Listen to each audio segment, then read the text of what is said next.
Yo, what is cracking? We are back in the Bay at the Mix headquarters in Berkeley, California. I am your host, Justin Woodward, co-founder of the Mix, and this is the Guerrilla Collective Presents, where we are giving you that second helping of summer barbecue goodness with the taste of brand new world premieres, and then diving into the best of the best from last week's GC showcase. There's so many awesome showcases all week, from AAA to cozy and wholesome. It has been a busy summer, and we appreciate you all catching some rays and sun with us. We want to thank the developers for working with us to share their love and artistic expression to the world. We also want to thank our sponsors for being a part of the movement and contributing to the culture by supporting this stream. We also want to thank the broadcasting partners that we have for supporting us as well. Twitch, IGN, GameSpot, and Steam. You have really helped to make this happen and put the Mix on the map. Our Steam event page is still live and fired up, everybody, so head there and wishlist the games from today's showcase and last week's Showcase 2. Make sure to follow us on social media at Indie Exchange and at Guerrilla Collect on Twitter, and everywhere else at Media Indie Exchange and Guerrilla Collective. After the Guerrilla Collective Presents, we are going to pass the brisket to the folks at Dames for Games, who will be highlighting women in the game industry, and then Black Voice in Gaming to add some flavor to this summer's game showcases. Let's get started with an exclusive game announced for the first time here on the Guerrilla Collective and remix things up with some highlights from last week's showcase. Let's get cooking.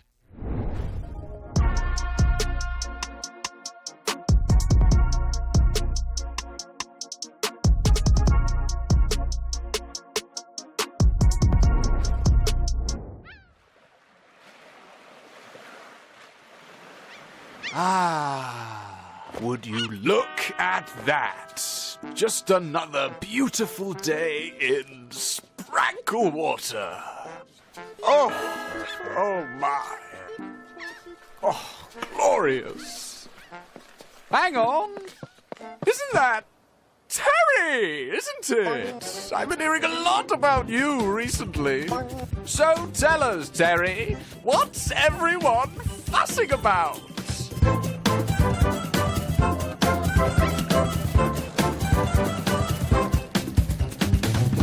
Well, that sounds like quite the adventure, Terry. What's this whole escapade called,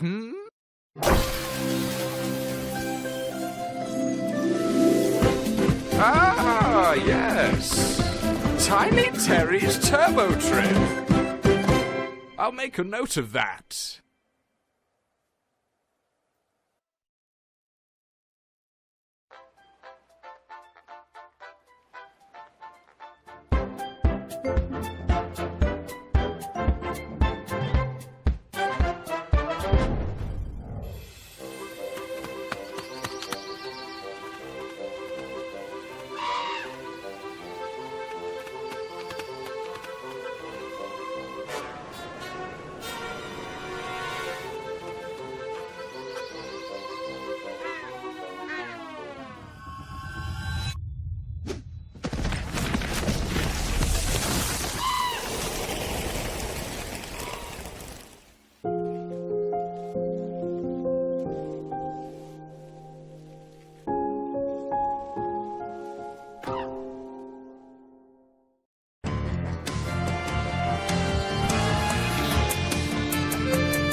From time to time, I ask myself, is it possible to miss something you've never known? Let me rephrase. Is it possible to be homesick for a place you have never been?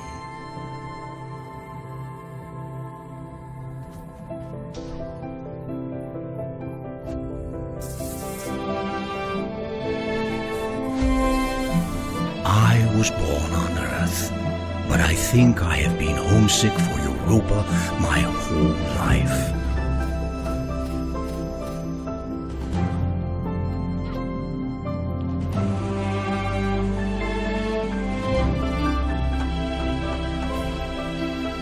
By the time you read this, I'll be gone, and the world will look very different from how it does now. But the island should still be there. They built this thing to last. Come to the island if you ever get lonely.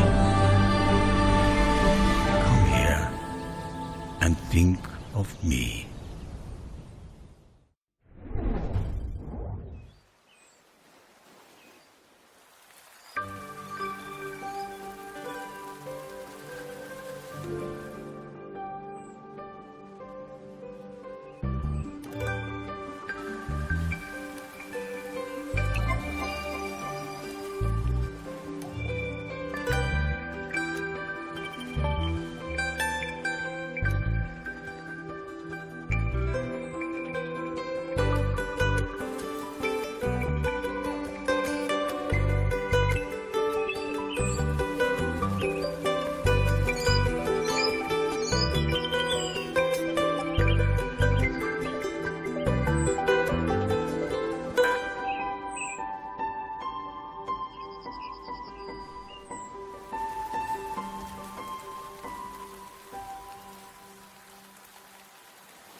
Boom, and we are back. I'm going to tell you a little bit about the Guerrilla Collective because those games were so creative. It was all started in order for developers to come together and highlight their games, and for enthusiasts who want to see something different to catch another vibe. That last segment did that for sure. Tiny Terry's Turbo Trip just turned up. That's that's like a straight up mouthful just saying Tiny Terry's Turbo Trip. You got to say that 3 times fast. Such style and color. Super Adventure Hand stood out with how well it translates active phalanges to the platforming genre, and Europa has that feeling of just world exploration. Love the creativity there and all those titles that we just showed. Up next, we are going to chop it up with some contemporary instant vintage retro-inspired games that range from action to RPG. Let's go.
My name's Dynamite Anton.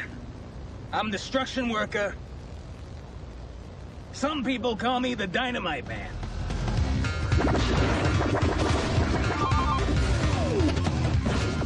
You know, it's pretty hard being a single dad. You're raising a little pink hedgehog girl. You know, I used to be an exterminator.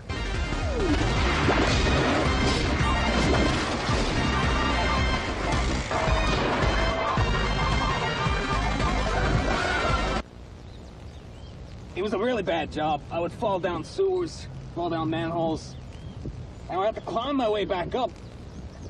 And then my roommate would just tell me, "You smell like shit." You know, kids always come up to me and they're like, "Hey, Anton, say the line. Anton, say the line." And I gotta go,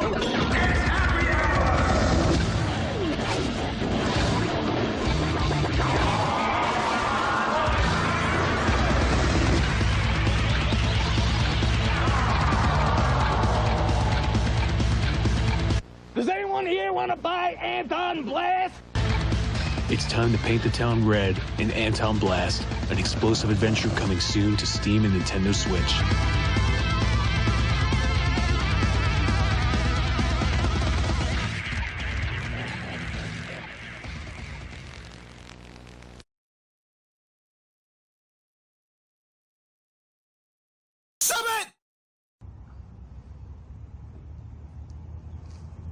You still here?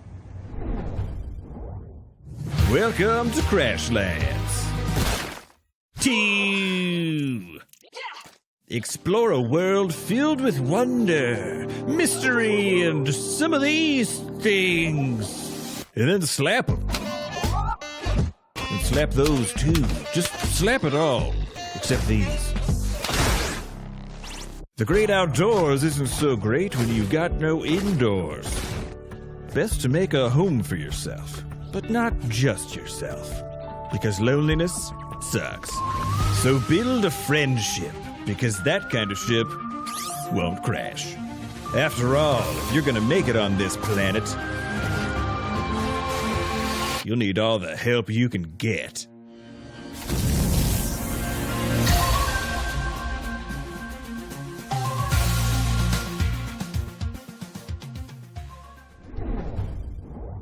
Okay, what is that? Demons. Being a bishop ain't easy. It takes a toll in ways you can't imagine. One day you'll find out the same thing. Now get back to work. Feel Shale's power. I've no time for this. Take that! I could have timed that better. I've got to be faster. There are things that the living cannot understand. Death is only the beginning of the final voyage. It's just not that time yet.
Yo, Iron Meat is just so metal. It is all up in the name. It touched on that Alien Wars vibe and scratched that itch nicely. You know, it fascinates me how devs can keep the legacy of these genres going strong by adding their own touch, personality, and style. So cool. Anton Blast, you know, it's a follow-up to Anton Ball and captures that kinetic energy of destruction and speed so elegantly. Questmaker is one of those games that brings the retro Zelda-esque style, and all while making it contemporary with the dungeon building and sharing aspects of those kind of games. So cool. Make sure to wishlist the games on Steam that you've seen here through the Steam event page and follow all of the developers. They appreciate it. For our last segment, we are going to get into some more narrative-driven games. Some will have darker tones and more adult themes, all while showcasing new looks with art direction and game design. Let's check them out.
Hi, I'm Marco, Creative Director at Ironlands. Today I'm taking you behind the scenes of Nivalis, the cyberpunk slice of life sim we are developing. Bonjour. Yes. Bonjour. Okay. Here we are in Paris at Mocap Lab to do the motion capture for Nivalis. Every morning our actors Christelle and Florian had to be prepped with markers that the Vicon system cameras can detect at up to 2000 frames per second. Characters play a vital role in the game. Your staff, the guests that come to your noodle bar, corporate security, gangs, and all the other people that you meet in the city. They all have their life, and we want their animations to be as true to life as possible. Besides capturing the body movement, We also capture props like umbrellas, trays, meals, fishing rods, kitchen appliances, as well as how the characters interact with chairs, tables, bars, and other objects in the game world.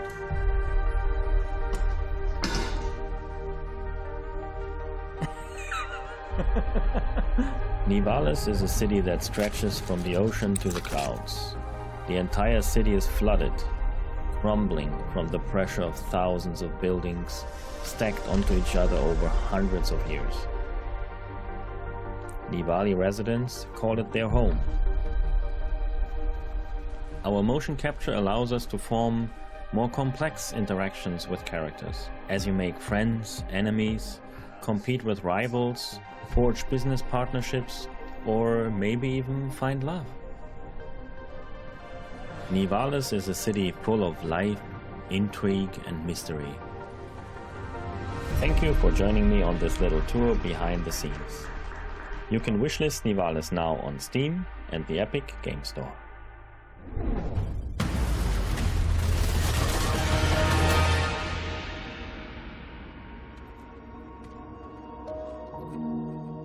Humanity's thirst for knowledge led to our greatest triumph and our ultimate downfall.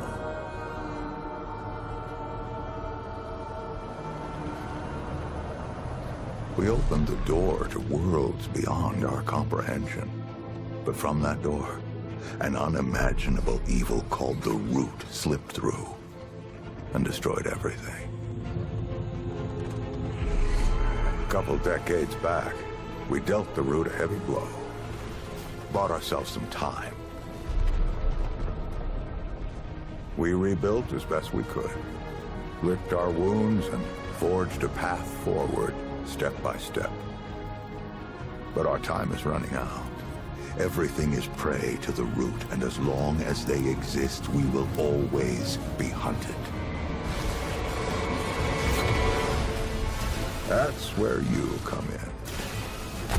We need you to journey to some dangerous yet wondrous worlds and stop the Root once and for all. To survive, you'll need to push every skill you've got to its limit. But we don't just need you to survive. We need you to prevail. Use whatever gear you can find. Modify your weapons with what you can scrounge up in your travels. And be smart. Bring the backup you need.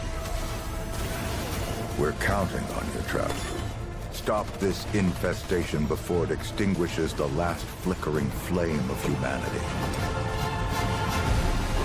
If you fail, well, let's just say failure isn't an option.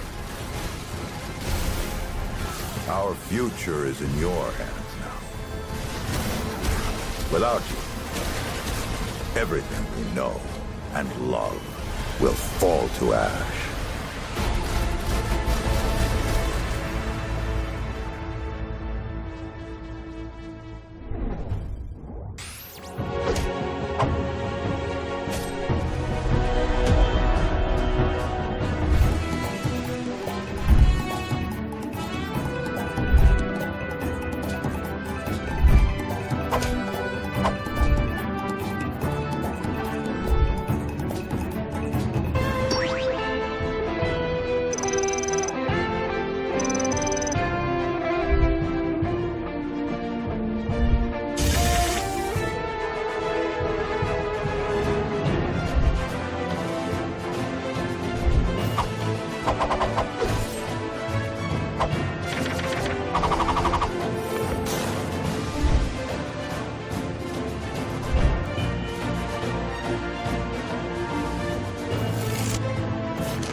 Nobody's beyond redemption, Chelsea. Nobody. No matter who they are or what they've done. The right path is always there. If we choose to walk it. Our section I sacrificed my health, my body, my life, everything.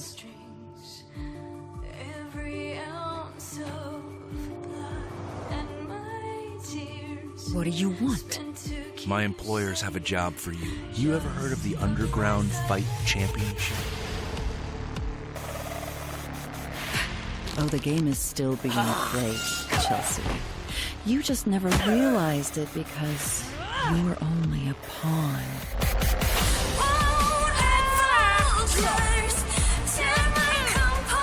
You want me to keep a secret? That's gonna cost you.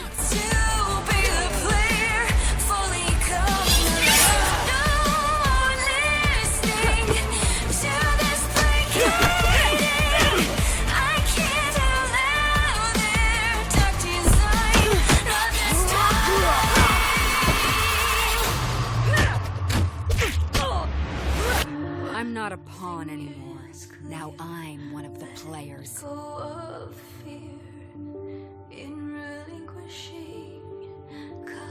I don't know who you people are, but I am coming for you.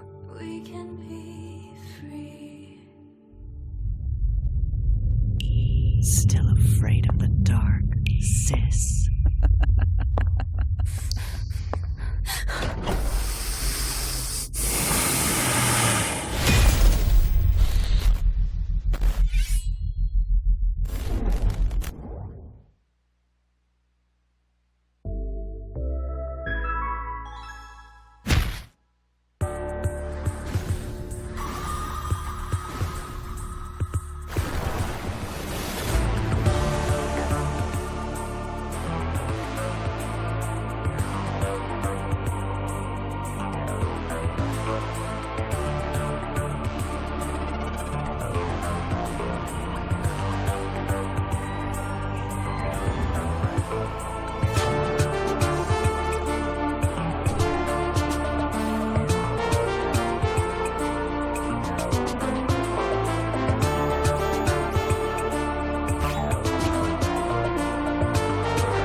Wow, the style of Evolutus is it's a new direction for art and animation, and seeing the ins and outs of Nivalis and how it's progressing is super fascinating.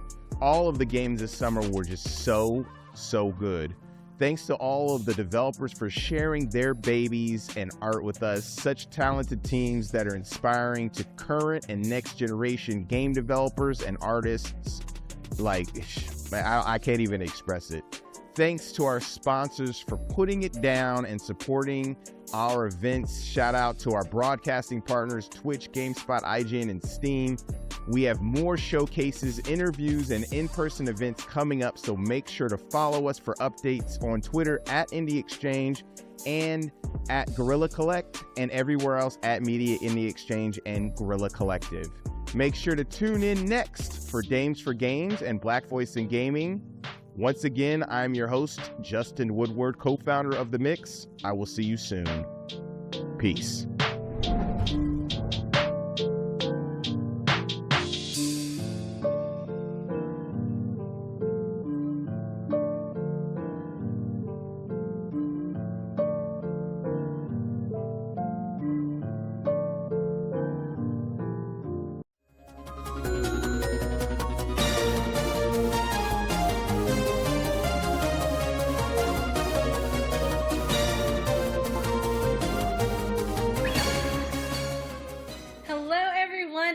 to the first ever Dames for Games showcase. You all, this means so much to me, and it's an understatement to say I'm overjoyed that I can finally share this with you all today. Dames for Games was created to give women in the gaming community a chance to share their story, contributions, and love of games. I wanted this show to highlight some of the things that women have done in the industry and continue to do in the gaming community itself, and, you know, as technical artists, as producers, as art directors, all the things that we've done because we love games. We've come such a long way, and women have been there since the beginning. You may not have realized that, but we've been there since the beginning, playing games, helping to create the stories, and helping to create the games themselves. Now, you may have seen me around the block. You may have seen me hosting on Black Voices in Gaming, another incredible show that you guys have to catch this summer, which is going to be showcasing all kinds of Black developers who are up and coming and showing their wonderful games. You may have seen me chatting with my fam over at the Level 1 2XP podcast, and you might have caught me in your DMs trying to help market indie games as the marketing manager of Freedom Games. My name is Destiny, and to say that I'm thrilled, you know I'm already excited to be here because I helped create this with a lot of other people. Like, we've come together to put this show together, but we have so much in store for you. And before we jump into the first incredible interview, I'm going to let my homegirl Red tell us a little bit about herself. Thanks, Des. You said a lot in a nutshell. That's like the commencement speech right there. Hi, everyone. I'm Red Infamy. You're a master geetress, also founder of Geek Game Tight, and a veteran journalist in the gaming industry. Like, I'm so hyped because when Destiny first told me about creating a showcase to shine light on women and girls from all walks of life in the community, I was like, sign me up right away. I'm all for changing the narrative. So like Des, also I've been a part of the Mix Fam, co-hosted Black Voices in Gaming. Like she said, definitely check out this summer, which is an incredible showcase, spotlighting a lot of marginalized, of course, game developers and give them new light and shine.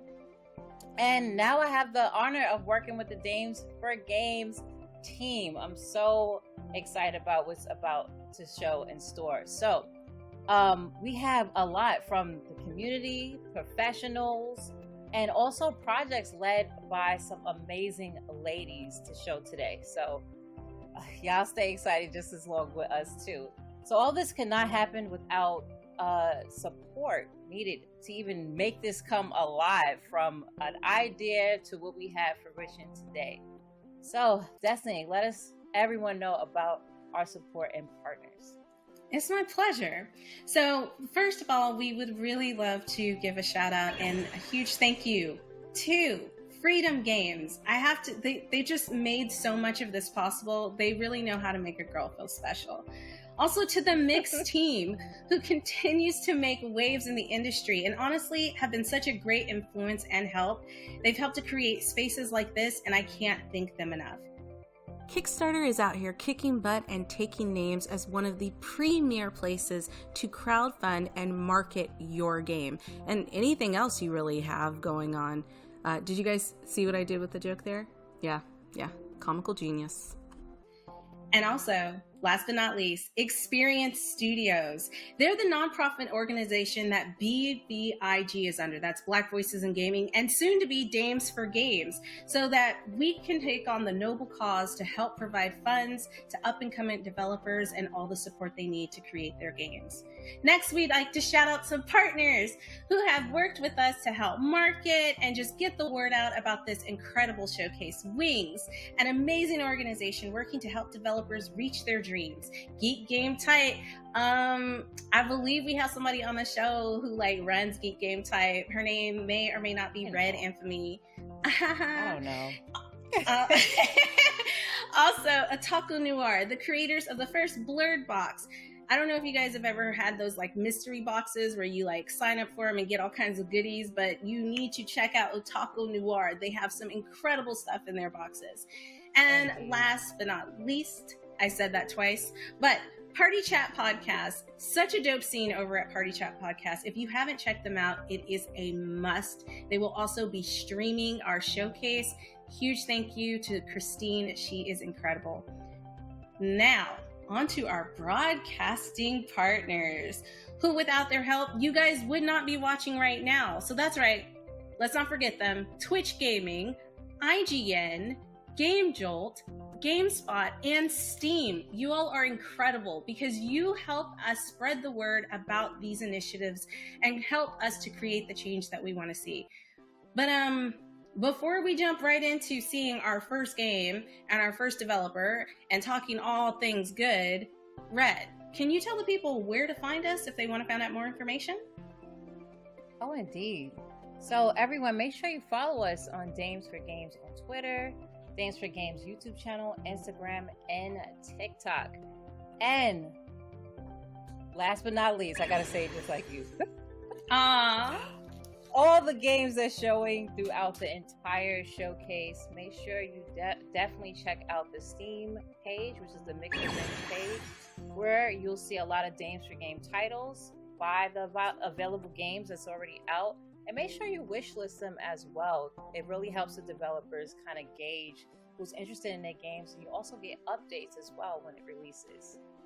Absolutely. If you type in Guerrilla Collective 2023, when you go to Steam, it'll bring up all of the games from the Guerrilla Collective, Black Voices in Gaming, and the incredible games we're going to show today on Dames for Games. But, Red, I just want to say I appreciate you. I love you. Thank you so much. As she said, you can keep up with our journey across several social media platforms. But I think it's that time. I think it's time to start the show and give the people what they came for. Are we ready? I've been ready. Let's get this going. She's been ready. She's been ready. All right, let's get it going. Let's get it going.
Oh my God. Okay, listen, I know I get excited about a lot of things, but the music and like the entire feel of this game, my grandpa used to watch wrestling. Like, I don't remember when it would come on, but I swear to God, he broke at least 3 Lazy Boys just getting super excited into it. And my grandma would get so mad and just watching that wrestling again. But wrestling is hype. And I love that we have a game about it. It's so colorful. It's so cool. Red, tell me, what did you think about Wrestle Story? Like, just like you mentioned, I was bopping to the music and everything. But yeah, wrestling, used to watch it when I was little. I even have family that are wrestler. My nephew is a up and coming wrestler. So okay, shouts out to Trayvon. But the game looks incredible. I love how you can create your own characters and everything. So I can't wait to play and speak to Zoe. Awesome. Well, that's who we have up next. Zoe Servant, the art director of this incredible game, The Wrestle Story. Zoe, are you with us? Hello. Yes, I think I'm with you. How's it going? Thanks for having me. Good. No, thanks for coming on, because I know as a developer, you guys are very busy. You have all these things, and the game's not out yet because you're still working on it. But one of my questions before we even start to talk about the game is, can you tell us a little bit about your journey in the industry? Like, how did you become the art director of Wrestle Story? Yeah, so that's a great question. So growing up, I have always loved video games. I've always loved art. And I was very fortunate to have two parents who were also artists. So they were always very supportive and encouraging of me in that pursuit. And when I started looking at colleges and thinking about what I was going to do for my, my job or my life, my mom suggested, well, maybe, would you want to work in animation? And I didn't, up until that point, ever really consider that was something that people did as a job. Obviously, they do. Someone has to create the media that we consume, but I just never really thought about it. So I ended up going to USC for at their interactive game design program. And I was there for 4 years. And then when I graduated, I was trying to look for work, and I was really struggling. Couldn't get anything. I was applying all around. It was very discouraging. But I ended up working in stop motion. I ended up working a lot of freelance. And all that time, I was just applying to everything I could possibly apply to. I was working on my portfolio on the side, just trying to improve it as much as I possibly could.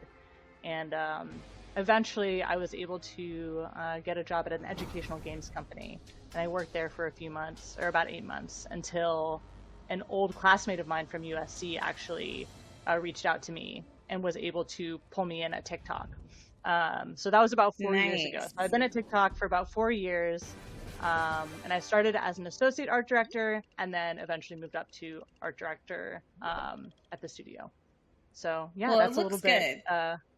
Thank you. Yeah, no, the game looks good. Red could not wait, y'all. She started playing already. So we're checking out the game. It looks incredible. The character design is great. Like, I'm super excited. But before, I throw it over to Red, she was bopping to the music really hard, y'all. She was bopping to the music before we even started interviewing. Like, she was just like, what is this? Like, all kinds of moves. And I know from just speaking to you earlier that you were really excited about the music too, because it kind of brought it to life. So as Red is getting in here and starting her wrestle journey life, can you tell us about the music? Yeah, absolutely. So the music was made by a company called A Shell in the Pit. They've done a lot of music for different games, Rogue Legacy, Untitled Goose Game. They've got a lot of really talented artists there. So we were fortunate enough to work with them on the PAX demo that we put together. And all of the music came in really kind of down to the wire. All the sound effects that you're hearing in the demo, they came in probably, 2 to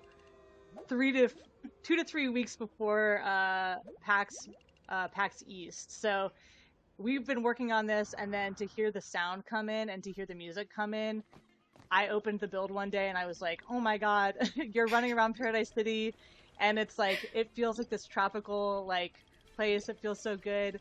And when the game director Steve sent me the Paradise City soundtrack that came in, I was on a road trip driving up north, and I just played it on a loop for probably 10 minutes, just being like, oh, this is so good. I want to put it on Spotify. Everyone should get to hear this. I can't wait to put it in the game. That was a really exciting moment. That's what's up. And listen, it really does fit the overall look and feel of the game. Now, one of the questions I wanted to ask as an art director, because a lot of people may not know what it is you do, specifically at the company. My words are leaving my brain. It's because I'm hungry. But so can you tell us a little more about being an art director and kind of the role that you play when it comes to creating games? Yeah, absolutely. So my role, for the past 2.5 years, we've been working on this game. It's been a very small team. Myself, our game director, our lead programmer, just sort of incubating the idea. And for the past 2 years, pretty much my role as the art director has been figuring out, obviously how it's going to look, setting style parameters around the UI, the visual effects, the character designs, the environments, figuring out how they all kind of mesh together, and then figuring out how we, can scale that up in a 3D sense. So figuring out how, some characters look good in a 2D sketch, and then when you transform that into a 3D world, there's some weird stuff going on. So there was a lot of iteration on that, a lot of exploration. So yeah, for the first 2 years, my job was mostly concepting and style establishing. So doing a lot of art. And my job now has transformed a little bit. I think, when people hear art director, they do think you're doing a lot of art. But the truth is, once your team becomes large enough, the job really does become more management and sort of production focused. So doing a lot of red lines, giving feedback, writing up assignments. And there's a little bit of a balance in there because I like to get in and get my hands dirty too. So yeah. I love that. Red, how are you doing? I didn't pay attention to which character is yours, but I can tell you're the one with the pink pompadour. That's you, right? That's all you. Yeah. There you go. That was perfect. I was like, wait a minute. That one's tricky. So yeah, all of the different moves are going to have different action commands associated with them. So, the body slam has a hold the joystick up and release. Other moves will have, different timing button presses. You'll see a little bit more, if you get that far in the demo. But, we wanted to give the player a lot to do during combat. I think people sometimes hear turn-based combat and they kind of worry that it won't be super engaging. But wrestling is all about the drama. It's all about, the hard hits. So we wanted to make sure that is coming through for the player even in a turn-based game. Keep them engaged. I love the character design. Wow. I love the character design so much. Like, it's just so fun, And then, like, the entire city, I just want to run around it and explore it. Like, everything just looks so well put together. It's very cohesive. Red, tell us your thoughts. Like, you're actually in there playing the game. Like, how do you feel about it?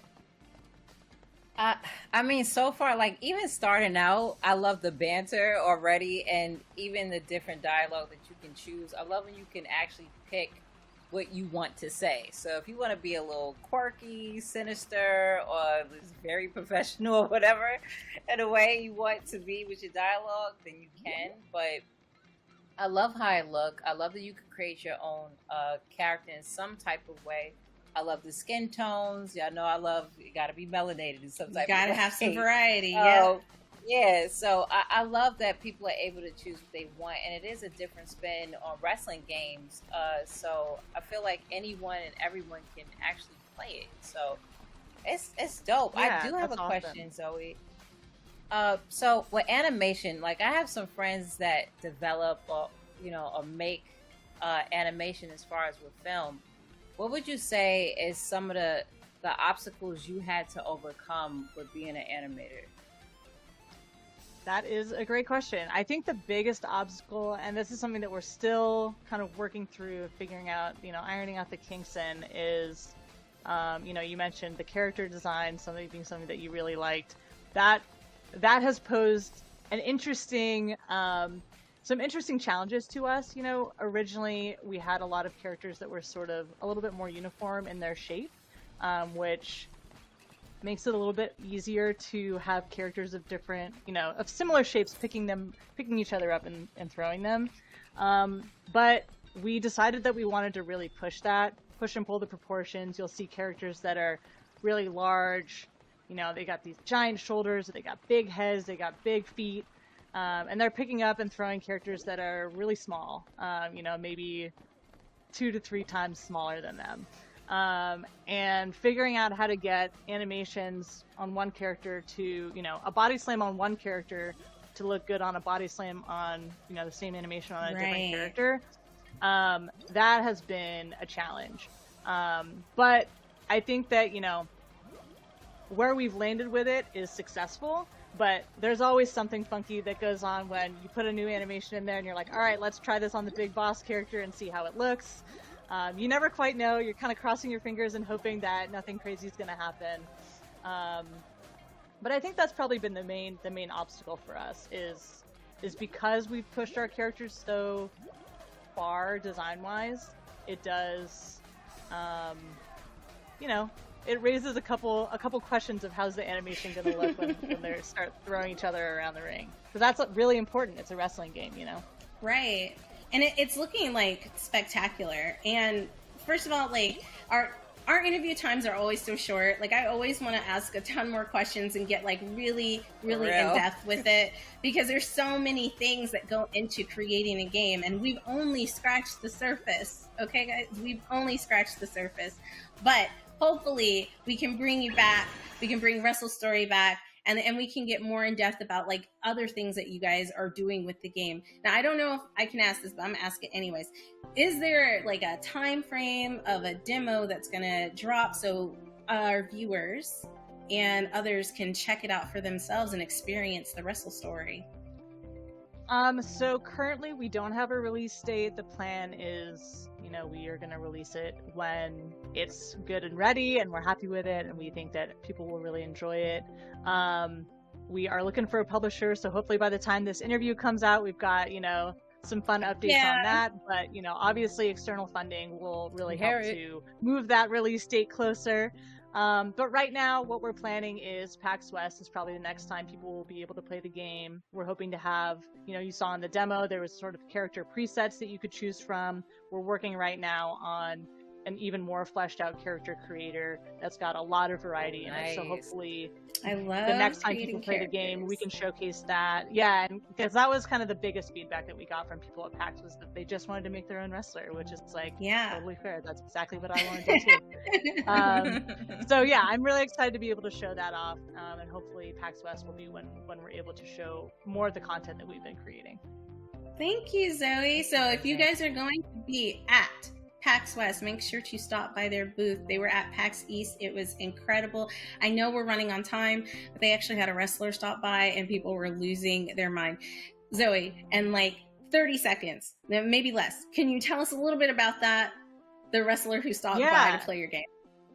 Yeah, so Austin Creed, who is, he goes by Xavier Woods, he's a WWE wrestler. He was doing a panel for his Up, Up, Down, Down show, and somebody mentioned our game. He came down and he checked out the flyer, took a picture of it, and then we heard about that and we were like, wow, that's amazing. We hope that he comes by. And he actually did end up coming by the next day and playing the game. He hung out with us for a little bit. It was really cool to meet him. Very surreal moment to see him come in and be like, oh my God. That's Austin Creed. Yo, if you get a wrestler blessing your game, cool. I think it's gold. If you That'd get be a nice wrestler coming if in Austin and Creed was your in there. Yeah. Yeah, like that's cool. wild. You got to do a shout out That to would him be cool if somehow. he's in the game. That would be very cool. You never know. Well, Time will Zoe- tell. We got a lot of dev ahead of us. So That's true. That's true. Well, Zoe, thank you Make so him an much for invoice or spending some something. time and coming on and talking with us, letting us play your game and show our audience. If people want to keep up with you and what TikTok Games is doing, and if they want to just keep up on Wrestle Story, can you drop your socials for us? yeah, absolutely. So my socials, just my name, Zoe Serban. But if you want to keep up to date on what the game is, on what's happening with the game, you can check out TikTok Games on Twitter, TICTOC Games, not the video app. And you can also check out Wrestle Story on Steam. Give us a wish list. That's super helpful for us in our publisher hunt. And you'll also get updates as we, announce closer to release and everything like that. Awesome. Zoe, once Thank again. you guys so much. No, thank you, because I know developers are busy, and this has been so incredible. All of our guests have been super, super awesome, and you are no exception, so I appreciate it so much. But thank you guys so much. You're welcome. Wrestle Story was just the first interview, okay? We have so much more to show you, and I feel like you're going to be blown away. I'm running out of words. Red, to talk to the people. I'm gonna follow up. I'm gonna give you the follow up, all right? But everyone, y'all are in store like for some epicness, some dopeness, epicness, all from people that are alike, that love the passion for gaming, ladies out there from whatever age, whatever walk of life. We do exist, okay? We do exist. We create, we innovate here in this space, and we're about to show you more of that during the Dames for Games showcase. So get excited with us. Stay tuned. Guys, and any of the games that you see in today's showcase, including Wrestle Story, make sure to check out Guerrilla Collective 2023 on Steam. Go wishlist some of those games. They are incredible. The ones we're going to show later are incredible. And also, there are going to be some cool games with Black Voices in Gaming and just the Guerrilla Collective in general. So it's the summertime. This is the perfect time to go wishlist games and go buy some games. So go do it. And we'll catch you in the next interview. Yo, Wrestle Story looked amazing. And everyone, remember, whatever you see throughout the show, wishlist it on Steam, our Steam page. It helps support the developers and let them know specifically who's interested in their game. So make sure you support that way if you want the game or just to support in general. So up next, we have a special guest from the gaming community. All right, but before we jump into our guests, we have a new player coming in, a new host, and I'm going to leave it to you, Hugger. What is up, Red? I am excited to be here. My name is the Floor Hugger. You guys might see me at level 1 more than anything else, doing podcasts, being weird on Tuesdays, and just enjoying things. You can find me all across social media. You'll find me on TikTok the most. It's all the Floor Hugger. So if you just want to hang out for a bit, go play some Valorant with me, I'll be down for that. Yeah, you gotta get me into the Apex and everything and Valorant, because I've been slacking a bit. I got you. Well, we do have a fellow shooter here. Okay, we have Cells from the community, who is a huge Halo fan. So Cells, welcome in. Hello. Hi. Thank you for having me. It's an honor. Thank you for being here. Listen, Thank you so I've much. seen your content. I've seen you in these Halo streets. So let us know, your humble beginnings in gaming. So, pretty much, I grew up with a bunch of boys. We all lived on the same block, and we all hung out in each other's basements and played video games. And I've always been exposed to video games, even if I wasn't playing it. If it was either my uncles or my cousins or my brother, there was always a console in the house. And even if I wasn't playing with it at the time, I was always exposed to video games, whether I was gonna play or not.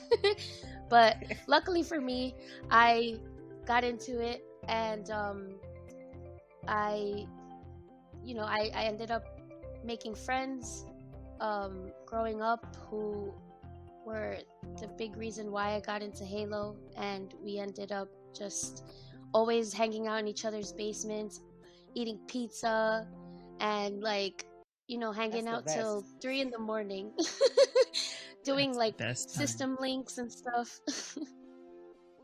That's taking it way back, right, Hugger? That's taking it way back. I'm just gonna say we're doing a LAN party. Everybody bring your console over.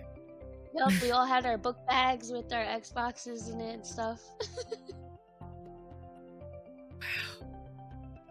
It's making me reminisce on old times there. You made me almost shed a tear for a second there. I miss those days. Seriously. So being a mom, a lot of people don't understand a lot of times. I'm an auntie, okay? But being a mom and a gamer, how is that? And do you find yourself even teaching your children about video games as well? Well, I always say that thanks to my oldest son, I got back into gaming. I've only played on consoles. My son is the PC kid. He has, he's really into his gaming and everything. And I've always found myself going back and forth. I'll have a moment where I'll binge and play video games for a specific amount of time. Then, mom life happens, and then I really find myself not having as much time. One day my son comes up to me, he's like, there's a new Halo game coming out, and I was like, oh really? You should play. And from there on, I got back into it, and it was I was just so happy that I was able to I missed it. You know, it was something that I look forward to whenever I needed like a moment and, you know, needed a break. And it was cool because I just feel like now I have something more to connect with my son. So we'll, you know, and as I've been, you know, becoming more familiar with the world of gaming and like speaking to more people within the gaming community, learning about other titles and stuff like that, it's what influenced me to start streaming.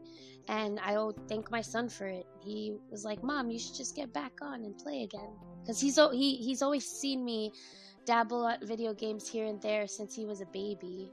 And you know, I guess from seeing me play here and there got him into it. Yeah. So we inspired each other, I guess. Do you have anything to ask? Since you're a shooter, you know, you got a fellow shooter right here, okay? Halo I got OG. no aim though, that's the thing. I love shooters, but I can't aim. What's your favorite Halo? Aim Because assist I'm is now my friend. getting into Halo. Oh, I gotta get into this. Aim But assist yeah, is what's my your favorite friend. Halo? Halo, so I could say Halo 3 because, you know, that's like the go-to for everyone in the 360 generation, because that was like the first, like that was my first real console that I had. Went to GameStop and bought, waited online for Halo 3, got the Legendary Edition, the helmet with all the games inside, like. But I do we see have that in the background. Yeah. I do have a soft spot for Halo 2 because that's what me and my friends played.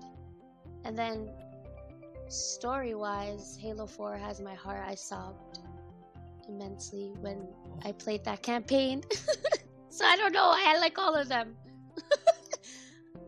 Hey, that's fair. They are all fantastic games of varying quality for some people, but it's a franchise that has been, what, 20 years now? Like, Yeah. there's a reason why. Do you play any other games but Halo? Yeah, Fortnite has me in a chokehold. Too right now. That's my go-to multi right now. Yes, like if I don't know what to play, if I'm just like, oh, I don't know what I'm in the mood for, I'm just like, oh, let me just play Fortnite. Like, and then I play Overwatch. I just recently got into Overwatch. Okay. I also play Call of Duty, and trying to like, you know, try other things. Like I was trying Counter-Strike, Battlefield, and stuff like that. I want to like learn more shooters and get familiarized and, you know, incorporate that when I stream, like, because that's what my main focus is when it comes to streaming, just like shooting things. So the more games I can like expose myself to, I'm down for it. I hear that. Those are my four mains right now. That's what's up. Okay. So as a content creator, right? As a content creator, and also as a mommy, I love to say mommy gamer. How do you balance it all? Because from streaming to playing the latest games and even dabbling in different games all at once, how do you balance that? Even you know, being a mommy gamer at the same time. To be completely honest, like I'm still figuring it out myself. Like schedule wise and everything. At first when I started, I was just going with the flow, like if I had, you know, like in reality it's like on the weekends when the kids go with their dad and stuff, so like that would be when I would but I since there's been more of like a growth within my channel and stuff like that, I'm like, wow, I really need to like start setting up, you know, be a little bit more consistent, because like I care about the viewers and stuff, and you know, they like how I play and how I interact, and you know, like at the end of the day, for me, it's just, I always considered when I hop on streams, like it's just me hanging out with my friends, you know. I like I go on, I'm like, hi guy, like, you know, it like I always felt like this, like the people who join in and like hang out with me on my stream, it's like these would be like people I would hang out with and play video games with if we were all in my house hanging out. So Exactly. yeah, like, so at first, I would just wing it and wait till the kids go to bed or while the kids are in school and everything like that. So little by little, I'm trying to like figure out a decent schedules to be more consistent. So it's a little hard because like times like this, for example, like anything could happen. Kids, or I try to like get them to nap, and I'm like, yeah, like yeah, I'm here like streaming, and my daughter just like jumps on me, and she's like, "Mom, I want a snack." Like, okay. So it's still work in progress. Dope.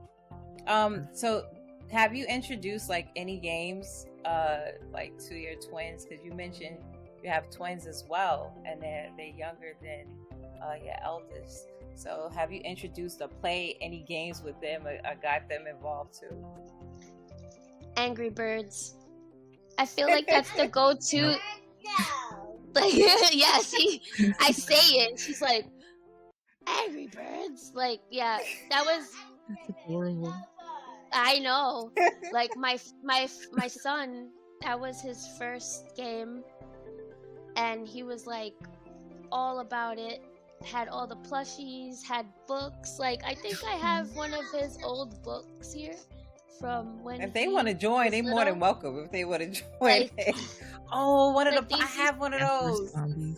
These were like my sons. I have that too. So yeah, like he was all about like Angry Birds and Plants vs. Zombies. Like, these were his games. So I was like, hey, like, these are the games that my oldest son started playing when he was their age. So now I introduced it to them, and I'm like, oh, I guess these are the building blocks to making gamers. I love that. Yes.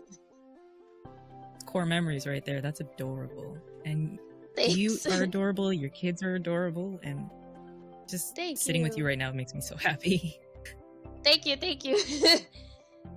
Yeah, I love your content. So before we head out, is it as far as anything you want to share, and also where can we find you and catch your content? So what I would like to share is within the gaming community, I primarily want to focus on gamers who are neurodiverse. Like, my youngest son, he's on the spectrum, he has autism, and sharing his story as his caregiver, I was able to connect with a lot of gamers who are who come to my stream, who are on the spectrum, have autism, ADHD, and a lot of the times they have difficulty navigating within the gaming community, like getting to know others, and I always honor them. Like, I would love to create a space where I can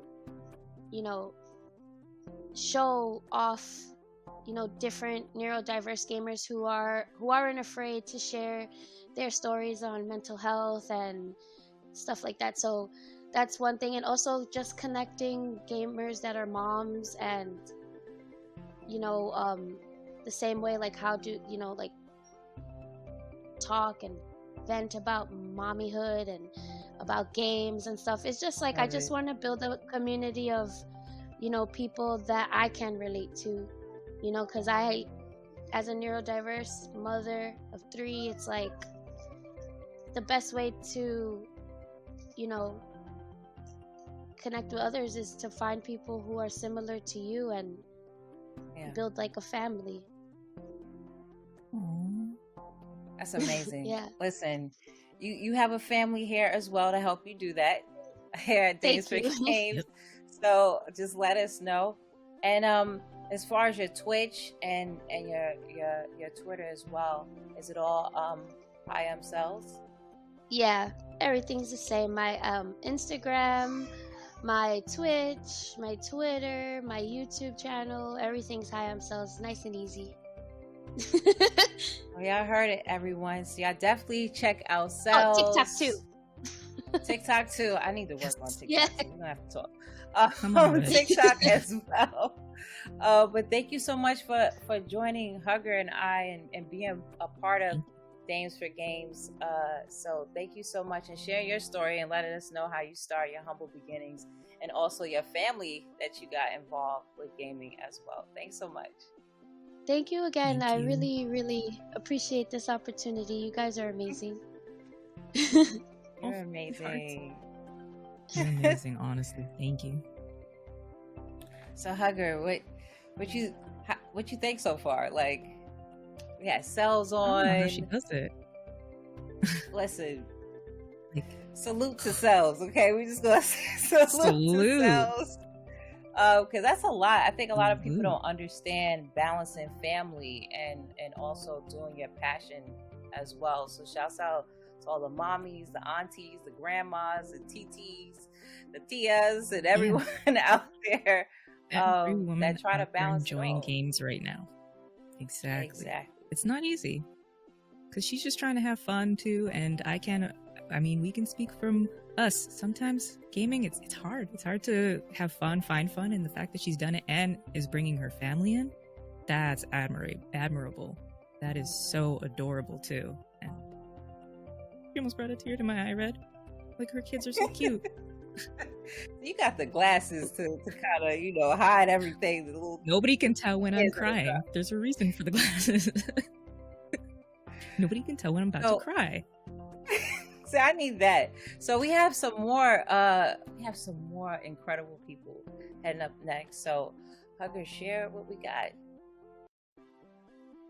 Before we get into that, you might want to take a look at the Steam page. There's going to be some great games out there that you might get a nice discount on that you want to play. But if you're excited now, if you're excited for what just happened, you'll be super excited with our next segment, which is the Star Player, and Michelle is going to take it home for us. Stay tuned for more from Dames for Games. I'm the Floor Hugger. You know where to find me. I hope y'all have a great day, and all my socials are all the same. Thanks, Floor Hugger. That was a great interview. It's amazing to see how many people manage to game and create content all while being a parent. Women have been in the gaming industry since the industry's beginnings. Legendary women like Roberta Williams, Carol Shaw, Mabel Addis, Muriel Tremy, and Donna Bailey have paved the way for our star players. Our star players are the women who are making waves in gaming and the gaming community today. Here are their stories.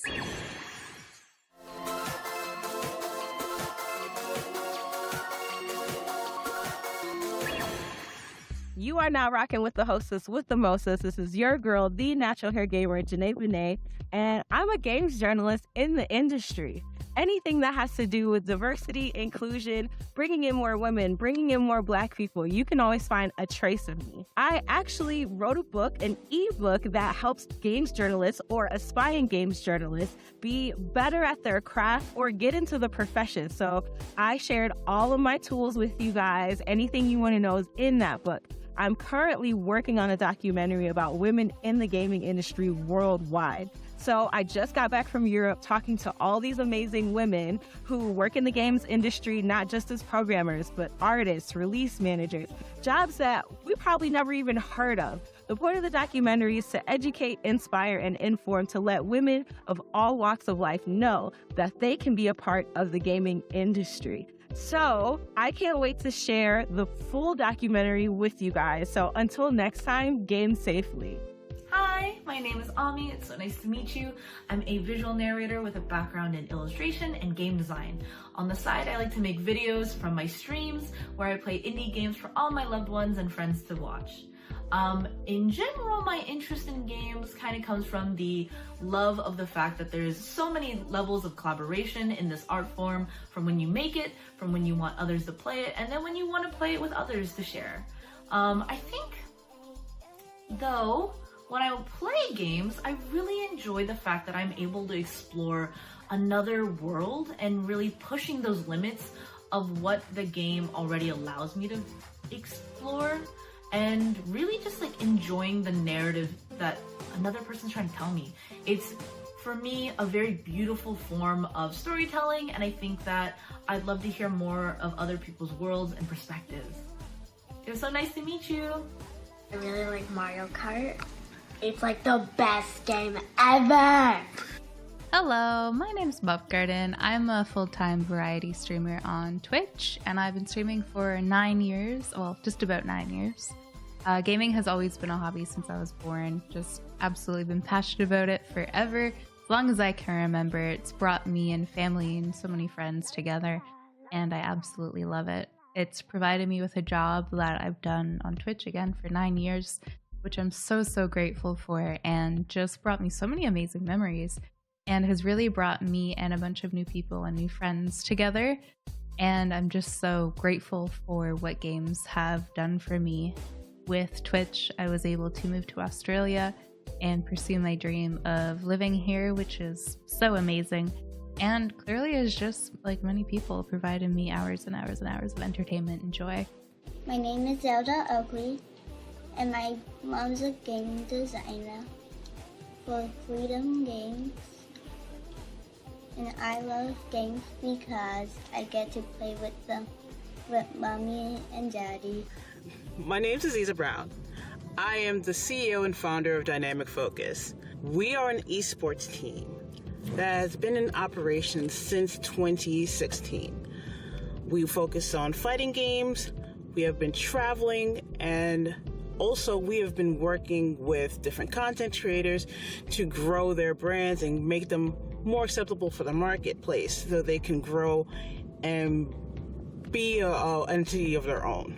Also, I am the investor in the Queen of the Hill series, a series for women, non-binary, and feminine-identifying competitors, casters, and production people to be noticed by the industry. I'm also a co-host for TO Talks, a podcast that talks about the industry at large about tournament organizing. Our socials, Dynamic Focus on every single one, Twitter, Facebook, everything. Remember, Dynamic Focus with a K. I like to play Tukabuka. I like to play Subway Surfers. I like to play my Nintendo Switch. What do you play on your Nintendo Switch? Super Smash Bros. Minecraft.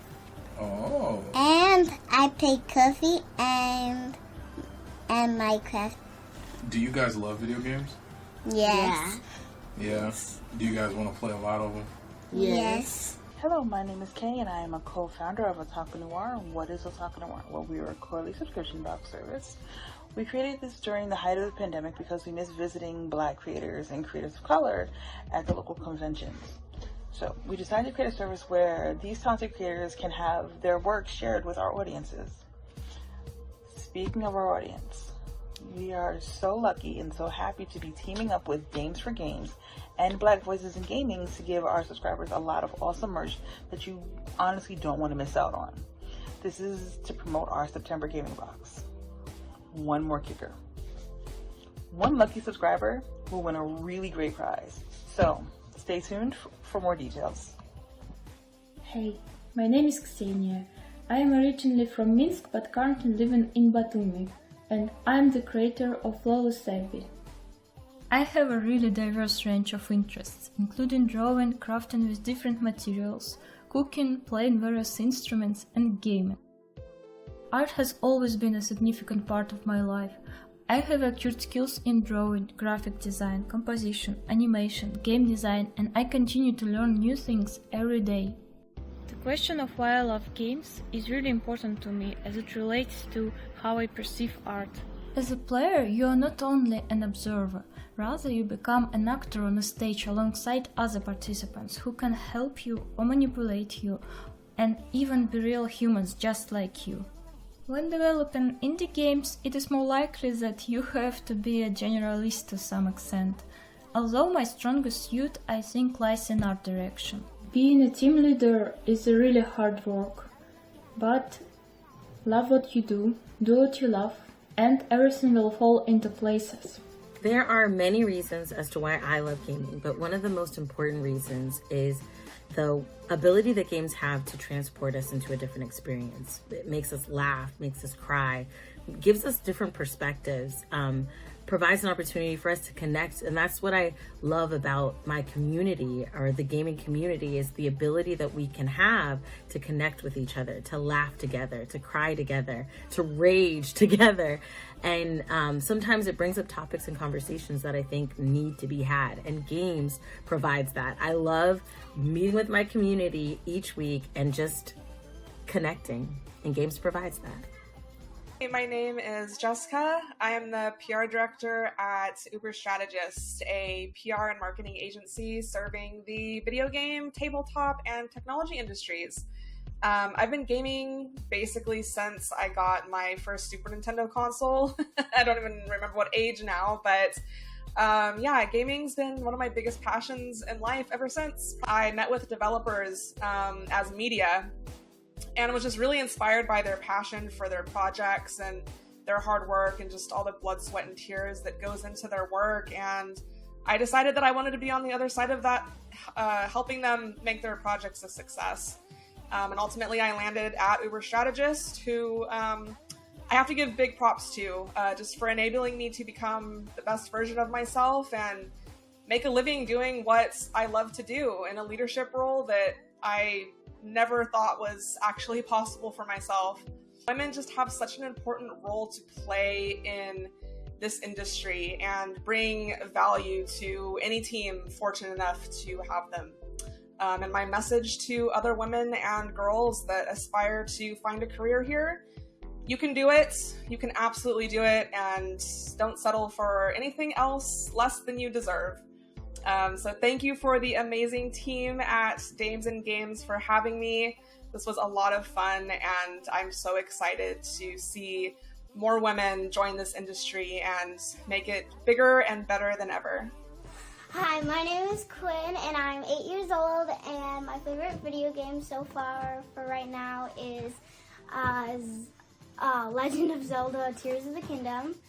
And I like that video game mostly because you get to collect stuff and make weapons. I like getting to see other people, like other people's perspective, like the character's perspective in the game. I think girls in games are important because girls' perspectives are kind of important when they mix with games. I hope everyone has a good showcase, and thanks, Dames for Games.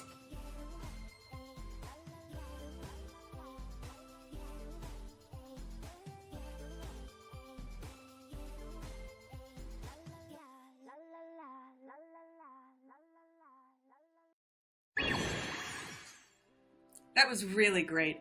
Glad to see so many women from every age and background enjoying gaming. You can keep up with all their progress at Dames for Games on Twitter and across social media. I'm Michelle Franklin, narrative designer at Recombobulator Games. You can find me on Twitter, Instagram, and TikTok at author Michelle Franklin. And now, on to Jenny. Thanks so much, Michelle, and what an incredible highlight of women in the industry. Now it's time to change gears and take a look at some upcoming games created by women-led teams.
developer that brought you Mass Effect 3 and Dead Space 2, comes a new narrative adventure.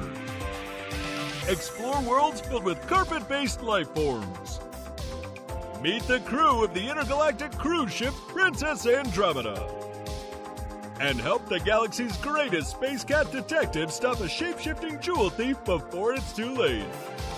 Set sail with Inspector Domino for an adventure of interplanetary proportions.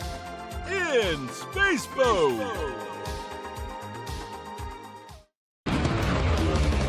Hello, woman, standing in line, you look just fine. But understand, you'd be prettier if you smiled that way. It broke my while. Why so angry all the time when I talk? You should smile. Come on, girl, what you wearing? Tells the world you are to play this game. Who the fuck are you telling me what I should do? You're the reason I hide my smile and why I'll never feel safe at night. There's nothing here for you to see. I will be free.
Do you remember the warmth of childhood?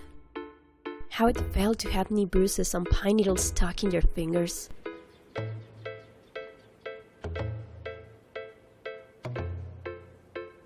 The wind in your hair and the fleeting carelessness.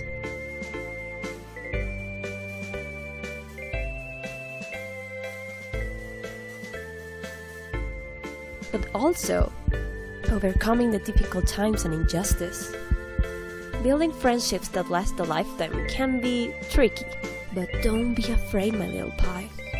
Mama will always be there when you feel alone. Experience the magic of childhood again with Sanya.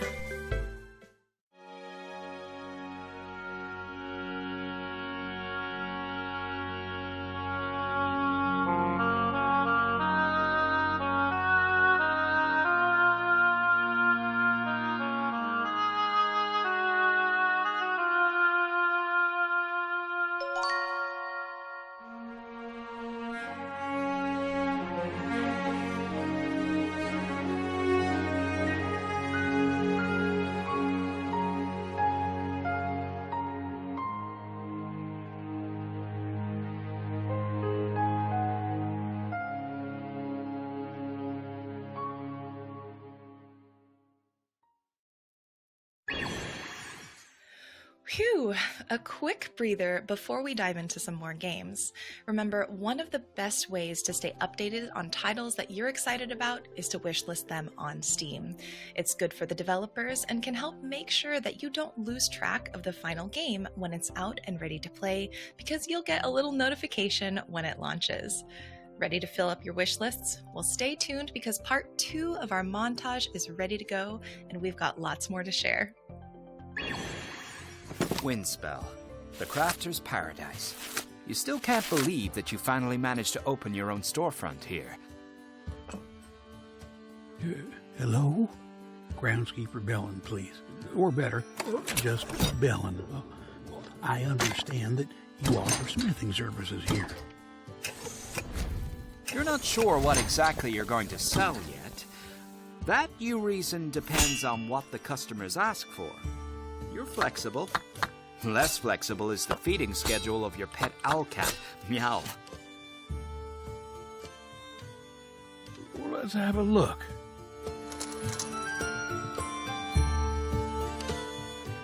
Oh, hello. Are you the owner?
The world is but a dried-up wasteland. Water's become the new gold. Only a handful have managed to survive. In a world where even water is scarce, unlimited growth isn't an option, because every little bit counts. In this unforgiving place, nothing lasts forever. Adapt to a nomadic lifestyle, or die. Develop laws and technologies to kickstart progress when you settle down again. There's no end to the dangers of the wasteland. But with your guidance, your survivors just might make it through the night.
First Bite, a reality dating show starring you.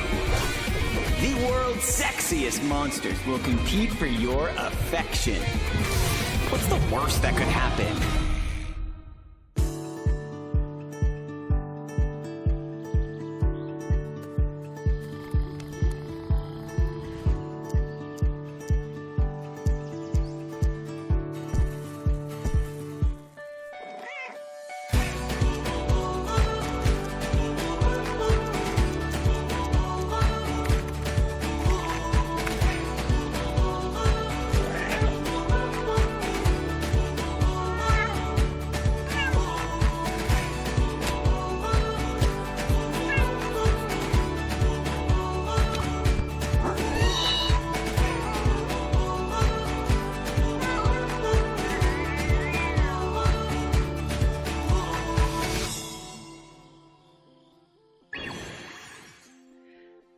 It's always exciting to see what's in store for us, and these titles were no exception.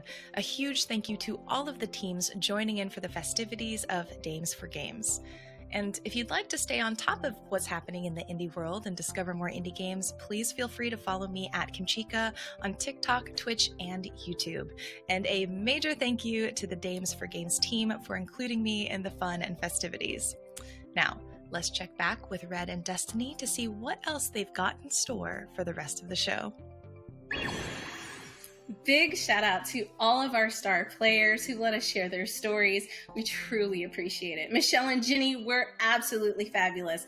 If any of you out there want to share your story with us, we're here for it. Hit us up on our socials because we want to know why you love games as much as we do.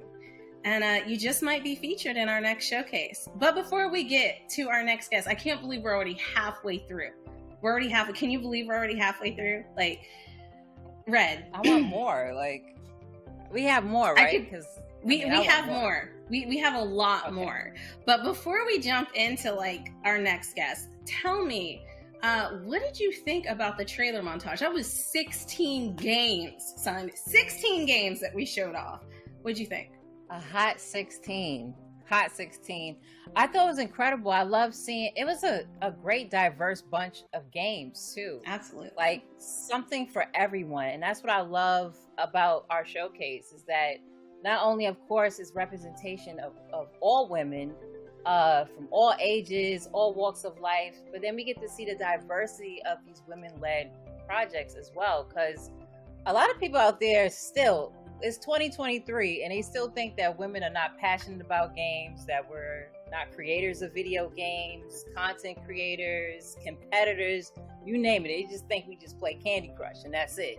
So we have something like this to show that that doesn't just exist. So I'm excited. I can't wait to dive into our next guest. Destiny, I know you're going to do the honors of introducing what I call our new players and guest hosts. Absolutely. So we have a special guest host who's going to be doing the next interview with me. You guys stay tuned because you might learn a lot about what it takes to be a developer.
show has been so incredible so far. We've had trailers, we've had our special star segment where you guys got to see women in the community and in the industry talking about the changes that they're making and creating the change that they want to see in the community and in the industry.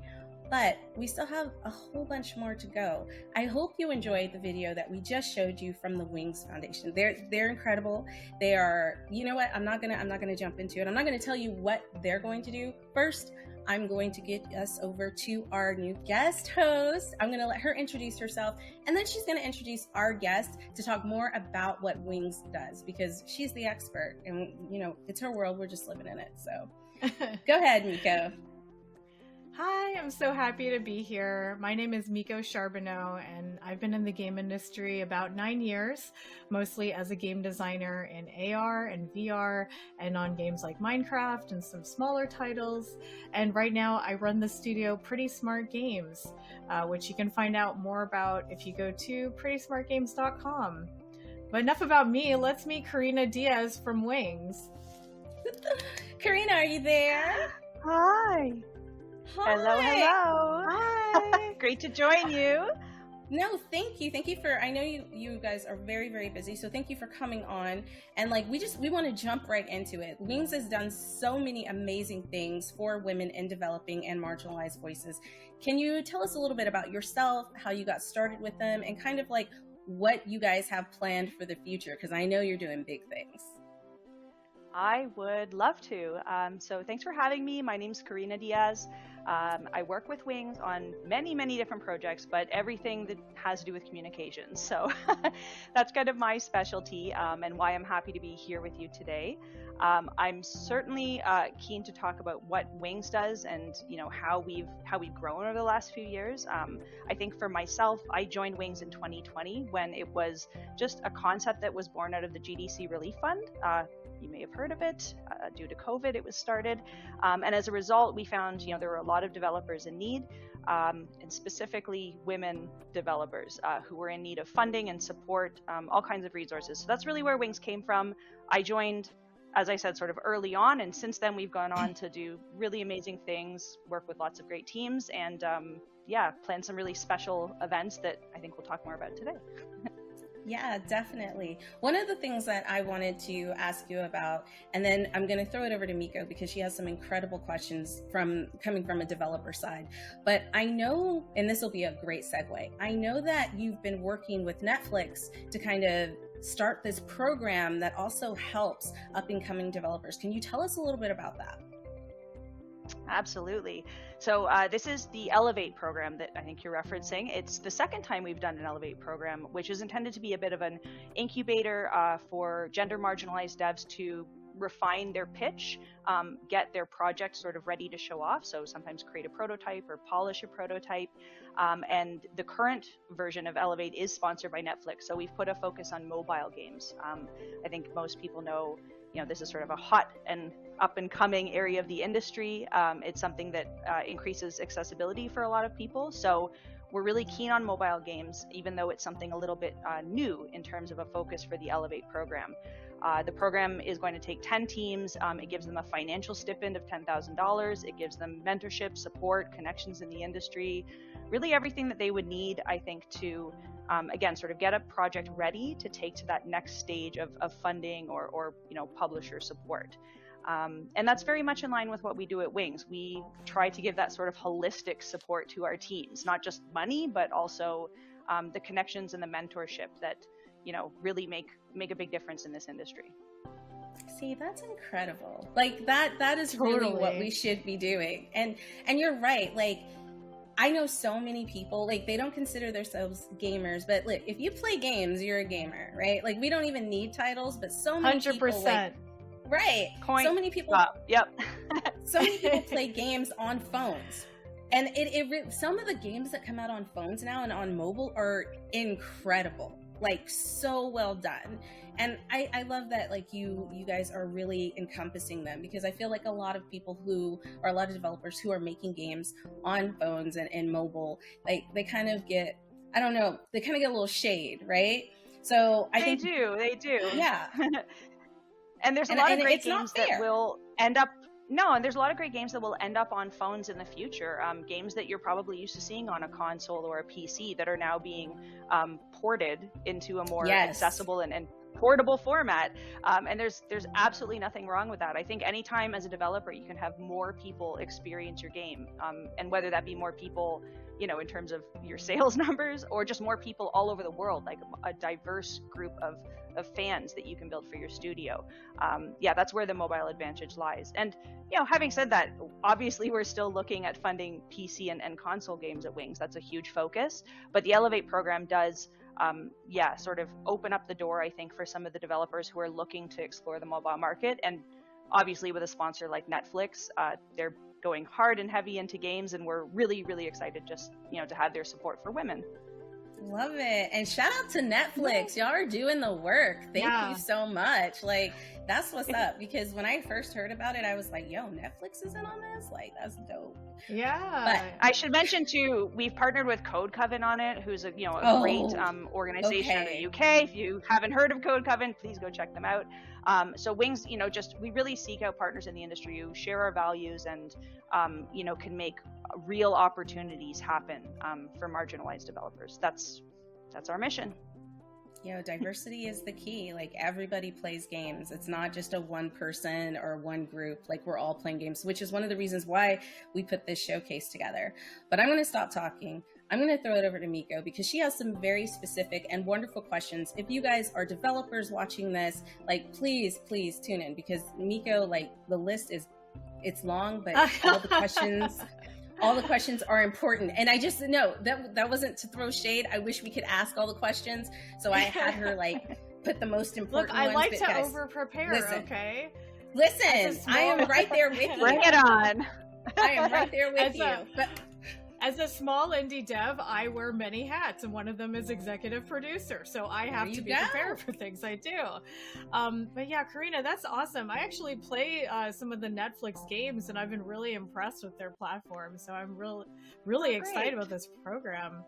But yeah, I did put together some questions that I think small, maybe developers that are hobbyists or solo devs or just starting out might be curious about.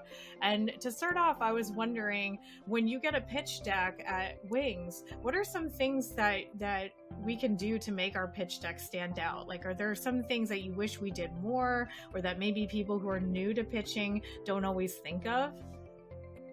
That's a great question. And it comes up a lot. Truthfully, there's not anything I'm going to tell you in this answer that's going to guarantee that your pitch will sort of stand out and shine. I think the project is really the basis for that. But beyond, you know, the core concept that you're pitching, being organized, having some of the fundamentals in your pitch deck. And in fact, if you visit the Wings website on our blog, we have an article about how to create pitches. There's lots of great resources available. But I think, you know, there are some basics that we expect to see, and certainly having a plan for the money that you're asking for. I mean, that sounds like such an obvious thing to include, but sometimes developers, you know, think that they have an idea of what they need to get their game to the finish line, but they may not be taking into account things like playtesting or marketing or PR or localization. There's just so many items that can go into a budget. And I think that, you know, a solid pitch would include your intention for making the best use of the money that you're asking for. It's a lot easier. I mean, we fund projects up to $500K, so we need to have some idea of, you know, where those funds are being allocated. And in a sense, the developers who apply get to make those decisions. So showing us that you've thought about that decision process and, you know, sort of have a plan in place for if we say yes is very important. And other than that, like I said, the quality of your pitch often depends on the project and the ability to present it clearly. All right. Yeah. Oh, see, such a short time, but we have no, it's okay. Yeah, and I feel bad because, like, honestly, I would love, like, I'm just gonna say it now, I would love to have you back on at some point, Karina, because I really do feel like some of these questions are important, and we do have developers who are going to be watching this, and so, like, Miko, Karina, we're going to do something long form where we can really get all these questions answered, because we only have a short time. But even that question was so valuable because it was about budget, and a lot of indies don't think about that. They're just thinking about the creative side. Right. So, Like the yeah, localization. take it. Yeah, all of Yeah, that. of It's course. great. Yeah. But we're about to like wrap it up. But before we wrap it up, Karina, I feel like you might have some news to share with us. Like some news you want to drop on us. Like I'm excited about it. I do. And then, so after you drop that exciting news, I'm sorry, I didn't mean to cut you off, but after you drop it, because this is very important, we want everybody to know where they can find you, your socials, where they can find out more about Wings, which I feel like is very simple. You know, look up Wings. But if it's not simple, she's going to put all that information out for you. So go ahead. Absolutely. So really quick news. We've got some great games that we've signed recently that are coming. A couple names to check out: Atlas Wept, Sigh of the Abyss, and Whispers of the West is one that's coming up very soon. It will be launching July 13th. We've just learned. It's a sort of murder mystery game for 1 to 4 people co-op. Really, really fun and unique, especially if you want to get together with friends, but you can play it by yourself as well. So July 13th, that will drop. Otherwise, if you want to learn more about Wings, wingsfund.me is our website. You'll find us at wingsfundme almost on all socials. And if you do have some questions about pitching, what we look for in terms of beyond gender diversity in a team, and how we fund and provide mentorship for women teams, please feel free to reach out. We're always open to talk, and we'd love to hear from you. Aw, Karina. Yay. I love it. Thank you so much. And before we leave, I just want to say, like, all of us are busy. All of us are taking our time to come here and like really focus on not just women in gaming, but marginalized voices. It's so important to be heard and to be seen. And that is why we created Dames for Games. And having Miko on, who's like making her own game, and like, it's incredible. I know you guys saw the trailer. It's super incredible. Please go check it out. Go wishlist it. The Spirit Lift is so good. And also make sure you check out all the games that Wings helping to develop. Go wishlist those games because it's really, really important. It helps their algorithm. Karina, thank you so much for taking the time to come on. I love that hoodie. Thank you. I don't know if you know, but I'm a My hoodie pleasure. connoisseur. Yeah, no, I do. It was between a Hello Kitty hoodie or this, and I was like, I guess I should try to like. We not should have wear all a done hoodie in it everything I next am. time. Next I was time, gonna say, next we're Dames gonna for have Games. Dames for Hoodie Games edition. hoodies. Yeah, we are going. I'm already working on it. But Love thank you, it. Karina, for Love coming it. on. Beautiful guest, guys. Make sure you go follow everything that Wings is doing. They are creating the change that we want to see in the industry. But before we go, Miko, that was great. I mean, like, listen, I think I just have to say this again. I think all the questions you had were absolutely amazing. This is why we are going to have a Next longer time, form we'll do show. a whole session on we're gonna game do a dev whole stuff. session on game devs and Karina and everybody from Wings. It's going to be a huge party. But thank you for coming on and spending some time with us. Thank you for allowing us to Of course, show. I'm so happy I got to. Yeah. And thank you for letting us show some new footage of the Spirit Lift, which is an incredible game. If you guys like spooky and cute, you have to check it out. Like, the music is incredible, the art style is incredible, and like, thank you so much. It really is. It's so good. But Miko, if people wanted to find you and they want to find more about Spirit Lift, like, drop your socials, drop everything. I know you also stream. Tell the people where to find you. Yeah, so you can find out more about our games on PrettySmartGames.com, and you can find more about the Spirit Lift, which, she's done a great job pitching it already. It is a deck building roguelike in a haunted hotel, and it is spooky and cute. You can go to thespiritlift.com, and you can also watch me make the game live every week on Twitch at twitch.tv/Dr. Mikachu. Awesome. Yo, how many people get to say that they're watching somebody produce a game? Like, that's incredible. It's really fun. A lot of people like to work alongside me, or on anything. They could be writing or doing their homework. A lot of people nap, which is kind of funny, and I'm just like, hey, I'm providing a service. I'll work on my game, and I'll provide you a cozy place to hang out with nice people, and close your eyes for a minute. I know. I love Whatever it. works. I love it. I love naps, so maybe I'll tune in and take a nap. Sure. We'd love to have you. But Miko, you're incredible. Thank you for coming on. We will definitely be hearing more from Miko in the future. Guys, we have another interview coming up. And listen, it's going to be some gameplay. and it might be me playing the game. Ooh. So I don't want to hear any smack because I haven't played it yet. And that's because I wanted to give an authentic first impression. Okay, so stay tuned. Me and Red will be back.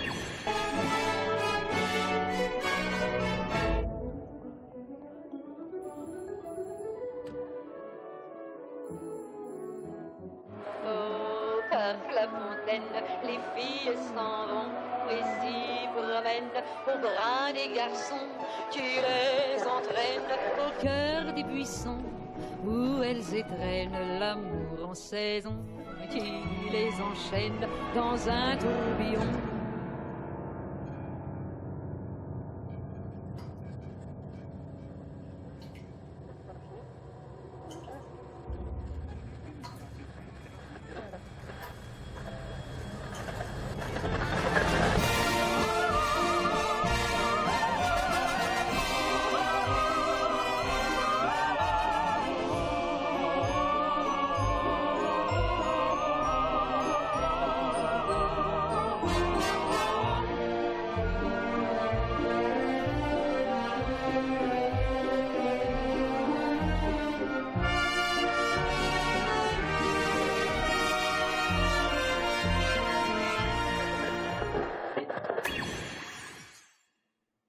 Oh my God, that trailer was so incredible. Look, I am ready to dive in and figure out this mystery, but everything just looks really well. Like, not really well, but really, really good. Like the rendering, it's almost hard to believe that this isn't a AAA game that we just saw.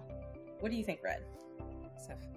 No, that's a fact. Like, I want to know the team size. I want to know what's behind the concept of the game and everything. But it looks amazing. Like, I totally agree. It's AAA signed and sealed. And delivered. So we are going to be talking to Chloe Lucier. She is one of the co-founders and CEO of Low Birth Games. Chloe, are you there? We're excited to talk to you. Yes, hi. Thank you so much for your kind words, first of all. That was so sweet. No. I mean, it really looks good. And I know you put in like a lot of hard work.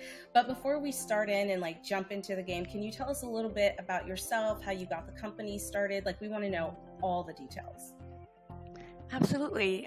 So I studied video game development in university, graduated in 2019, and once I was out of my bachelor's, I was kind of struggling to find my place in the industry, wondering, if I was comfortable working on games that I wouldn't necessarily play myself for my whole career. And then my co-founders are my sister Raphael and my cousin Olivier.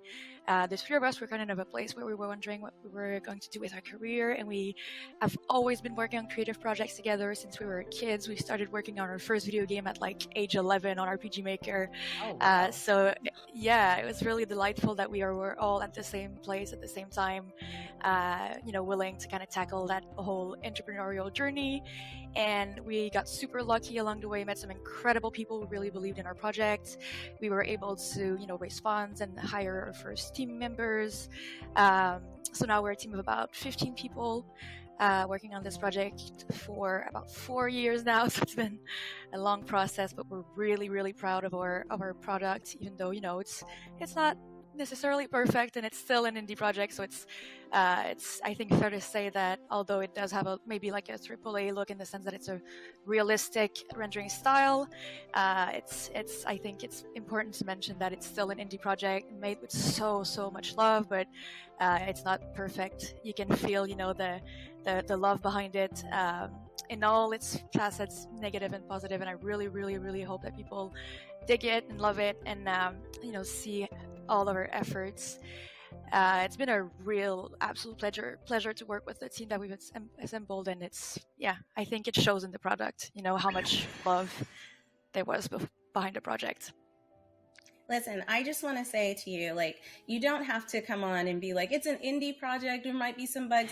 Literally every AAA game that has come out has had bugs, so do not feel bad. And the fact that like you went from the beginning to the end, like there are so many people who want to be game developers. There are so many women who want to be game developers, and then they feel like overwhelmed by the community and the industry, right? Because it is male dominated. So for the fact that you like started it and you've gotten this far, like, kudos to you. I'm so proud of you. I'm so proud of everybody on your team. But everyone, we're gonna jump into the game so you can get a look at what's coming, because I mean, like, it's incredible. Red's gonna take over right now. Let's see, we're with Sophie's colleagues. So Red, let's go. Let's get this started. Chloe, if there's anything that you want to tell us about the game as we're going through, please jump in and let us know. Yeah, so first of all, this is the demo. It's going to be available on Steam by the time that this comes out, so you can go ahead and play that segment of the game yourself if you're interested. Just a quick note about, you mentioned the bugs, and I'm so thankful that you take a moment to acknowledge that. This is actually a work in progress build, so there might still be a few kinks that hopefully will be taken care of by the time this comes out. So in the build that will be available on Steam, there should not be those bugs, I hope. But yeah, just wanted to mention that really quickly. But yeah, so this is the demo. You play as a maid called Sophie. The year is 1958, and you're a maid in a hotel. So yeah, you can dive right in, Red, if you're ready to get this started. So, my question is, what made you pick this era, this style of game? Like, what influenced you to make it? So we were initially, it's kind of funny, we wanted to make a very small scope game. So we were trying to find a time and a place where we could really limit the levels and the characters that we had to work on. Flash forward 4 years later, we're still working on the project, and the scope has like exploded. But yeah, so we were always, I think something really special about the 50s is that people had hidden lives, and as a studio, because of our personal histories as people before, even before we're even developers, we're a team that's primarily people in our team are mostly queer people, women, and people of different marginalized identities. So that was something that was super important to us, and having a chance to tell a story from the perspective of the 50s, being able to explore the struggles that people had to live with, to hide their true selves in order to be accepted in society, that kind of stuff. It was really, really, really rich in themes, and we thought it was really cool. And also, we like something that's pretty, and the aesthetics are there for sure in the 50s. So yeah, that's the little run of why we chose the 50s, but.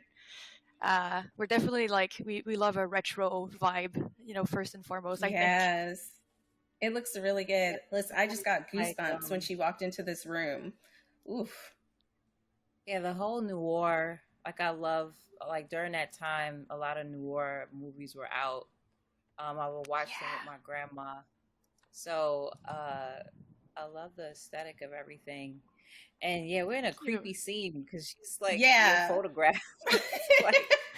like who's watching Sophie? We need to figure this out. Oh my You goodness. are asking the right questions. Yeah, so Sophie's being stalked by one of the clients who decided to set up a little dark room in his hotel room, as you do. Real creative. Could you imagine working someplace and then walking into a room and seeing a bunch of photos of yourself? I'm already pulled into this game, and it's only been the first 3 minutes. I want to know who is messing with Sophie's life right now. The fact that she is not as scared as I am, kudos to her. She's a brave lady, because I would have been I'm putting in my 2-week notice now. Yeah, so Sophie's definitely got a personality. She's really strong-willed. She's shy, but she's curious. But by the player input, you can totally influence the way that it unfolds, the way her personality develops, because obviously she's going to go through some really traumatic and intense things in the process of the game. So she's going to evolve as a person also. So then, through the player choices and there's multiple ways to affect the ending of the game. There's a bunch of different endings, so you can really have an impact on the way the story unfolds. So yeah, you can definitely decide to have Thank you. So yeah, Sophie can be a lot of different ways depending on what you do. One of the things that is taken into consideration by the game is how good you are at your cleaning duties. So all of the cleaning tasks are completely optional, but if you do not do anything or you do not do them well, it can have some consequences. So that I'm just gonna say man. that. That's good to know because I wouldn't have cleaned anything. Like as soon as I found out somebody was stalking me, I'd be like, I'm not even worried about interactive cleaning. Oh, with it too. Okay. nice. Make sure you get the tub needs to be spotless red. Oh, spotless. what is this? I wanted to know what this is. It looks like blood. I hope not. Like you just cleaned up. Real quick. Listen, the cops are going to be really upset with you because you just erased a lot of evidence. I think it was the developer.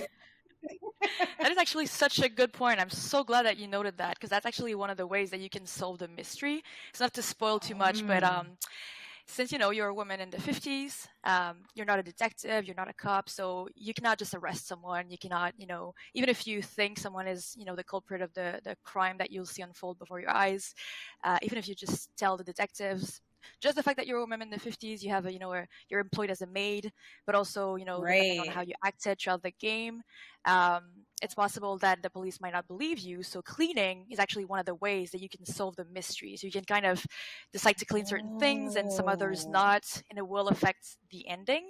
So the cleaning mechanics are actually, we've noticed that in playtests and stuff, people really like cleaning. It's kind of something that we didn't think would be such an important feature of the game. It has some, it's really relaxing for some people. But yeah, it's not there just for, the ASMR side of things. It's also a way to solve the mystery. So I love that. Like everything you do. Yeah, everything you do in this game has an effect on how you're, and the multiple endings is always something I love because listen, if I go through and I get a bad ending, I'm going to have anxiety. I need to replay the game. And that's really important. A lot of people don't realize that when you make a game, you really should think about the replayable value of that game because that just makes more people want to play it. That gives you higher reviews. People are talking about this ending and that ending. So that's really cool. One of the last questions I wanted to ask, and then I'm going to throw it to Red in case she has any questions, but did you always want to have a female protagonist for your video game? I can tell that it's very important. You thought about her being in the 50s and kind of how she would be perceived at that time. Was that always something that was on the forefront of when you created this game? Yeah, for this game specifically, absolutely. This project we started with, only the core team, the co-founders, so it has a lot of us in that storytelling because we were the initial team, and once we started to build the team, it was more difficult to change certain things. Now that we've built an incredible, amazing team, we're really, really looking forward also to, have all kinds of protagonists, not only women, also people of marginalized gender, men. It doesn't matter. We're not necessarily, we don't necessarily want to only tell women's stories. It's more a question of putting people in the spotlight that maybe are not often seen on screen in video games. Not only the fact that they're women, but also the fact that they don't necessarily have a super important role in society. They're not like a knight in shining armor or a marine or some kind of stuff. They're just regular people going about their lives and being confronted with dark stuff. So yeah, that's one of the things that I think as a team we really, really want to do.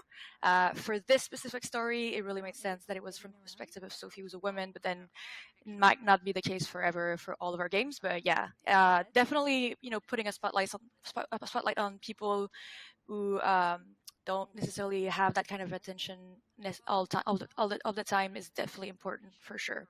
I love that.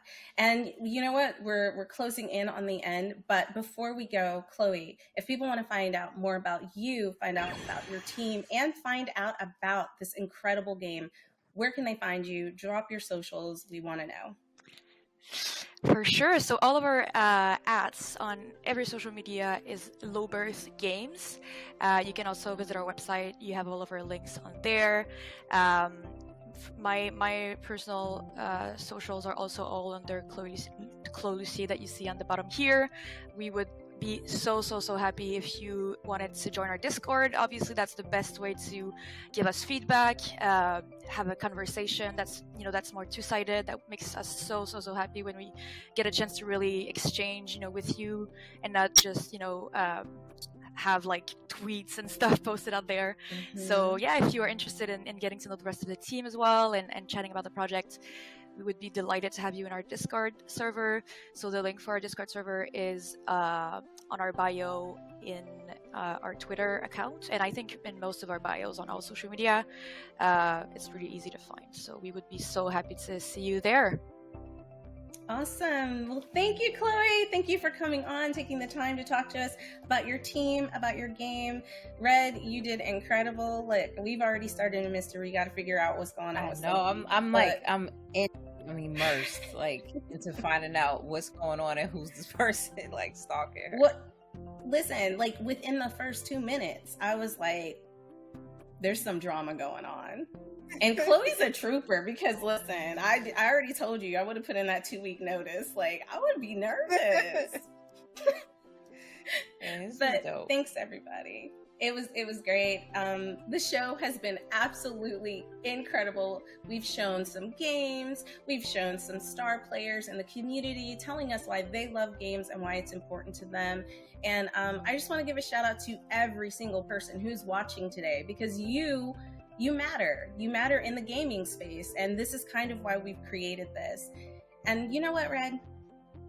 Before we like jump into like the ending of everything, is there anything you want to say about today's showcase? Like, you know, like just put it out there, girl. Just put it out there.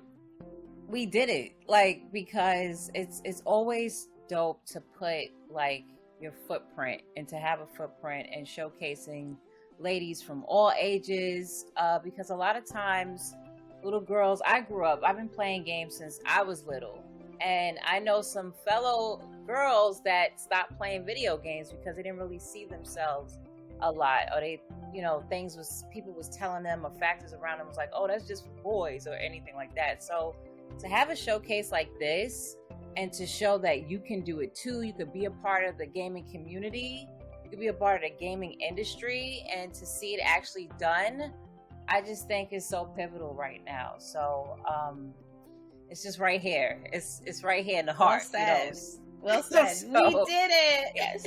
We did it, Red. So, oh, God. I'm happy and can't wait till we do it again and much grander and bigger. And we can't wait for you all to join in and know more about it. Definitely hit us up to be a part of it next year. This has been like an incredible experience, I must say. Thank you everyone for tuning in and watching, and those likes, sharing to everyone. We really enjoyed everyone participating and being a part of this show. Destiny, thank you so much for having me be a part of this prolific project and dream come alive. But let's also thank those who help support us and make this actually come true. So a huge shout out to our sponsors, Freedom Games. Thank you so much for your contributions. Let's go. The Mix, of course, being a part of the Mix umbrella has been so fascinating. I love being a part of this team and the family. Speaking of family, I'll keep it short and sweet, and I won't throw out any more dad jokes since nobody thought my last joke was funny. Did you guys see what I did there, family? Dad? No? Alright. Anyways, Kickstarter, thank you so much for your support. You have been great. Love you guys. And yeah, if you aren't checking out games that are on Kickstarter and aren't trying to fund games with any of that extra cash you got lying around, what are you doing? Experience Studios, who is also part of Black Voices in Gaming, and of course now with Names for Games, so I'm so happy about that. And we also got to give a big shout out to our partners, Wings, who we've also had on this show, an amazing organization working to help developers reach their dreams. And you know, Geek Game Type. I so happen to be the founder and creator of Geek Game Type, but to give y'all some blurb on that, it's a really dope media outlet serving Black, Hispanic, and Native geeks from all around the world. And also Otaku Noir. They're the creators of the first Blurred Box. And if you stay tuned, we have a special announcement that we would like to share with you later on. And the Party Chat podcast. Shouts out to Christine over there such a dope scene over at Party Chat Podcast. If you haven't checked them out, make sure y'all do. And Destiny, also shed some light on some of our broadcasting partners. Oh, yo, the broadcasting partners. The reason why you're seeing this showcase. Let's give it up for Twitch Gaming, IGN, Steam, and GameSpot. Like, so incredible. Thank you so much for being here. And listen, if you want to keep up with us, because we're going to be doing big things. This is not the last show. It's the first show, the very beginning of so many things to come. We're Dames for Games. It is not we are not a one-hit wonder. You can follow us at Dames for Games across many social media platforms. That's our TikTok, that's our Twitter, that's our Instagram, that's our Facebook. Make sure to check us out because we will be consistently posting and keeping you guys updated. Yo, this has been so dope. I'm incredibly proud of everyone who came onto the show and everyone who is out there doing their thing. Making moves and creating the change that you want to see is so incredibly important. And it takes a lot of courage to step out and say, hey, I want to make this happen and actually make it happen. We're building a foundation for aspiring game developers, content creators, and other roles in the industry women want to take on. I loved every minute of this, from the conception to the realization that it was going to happen.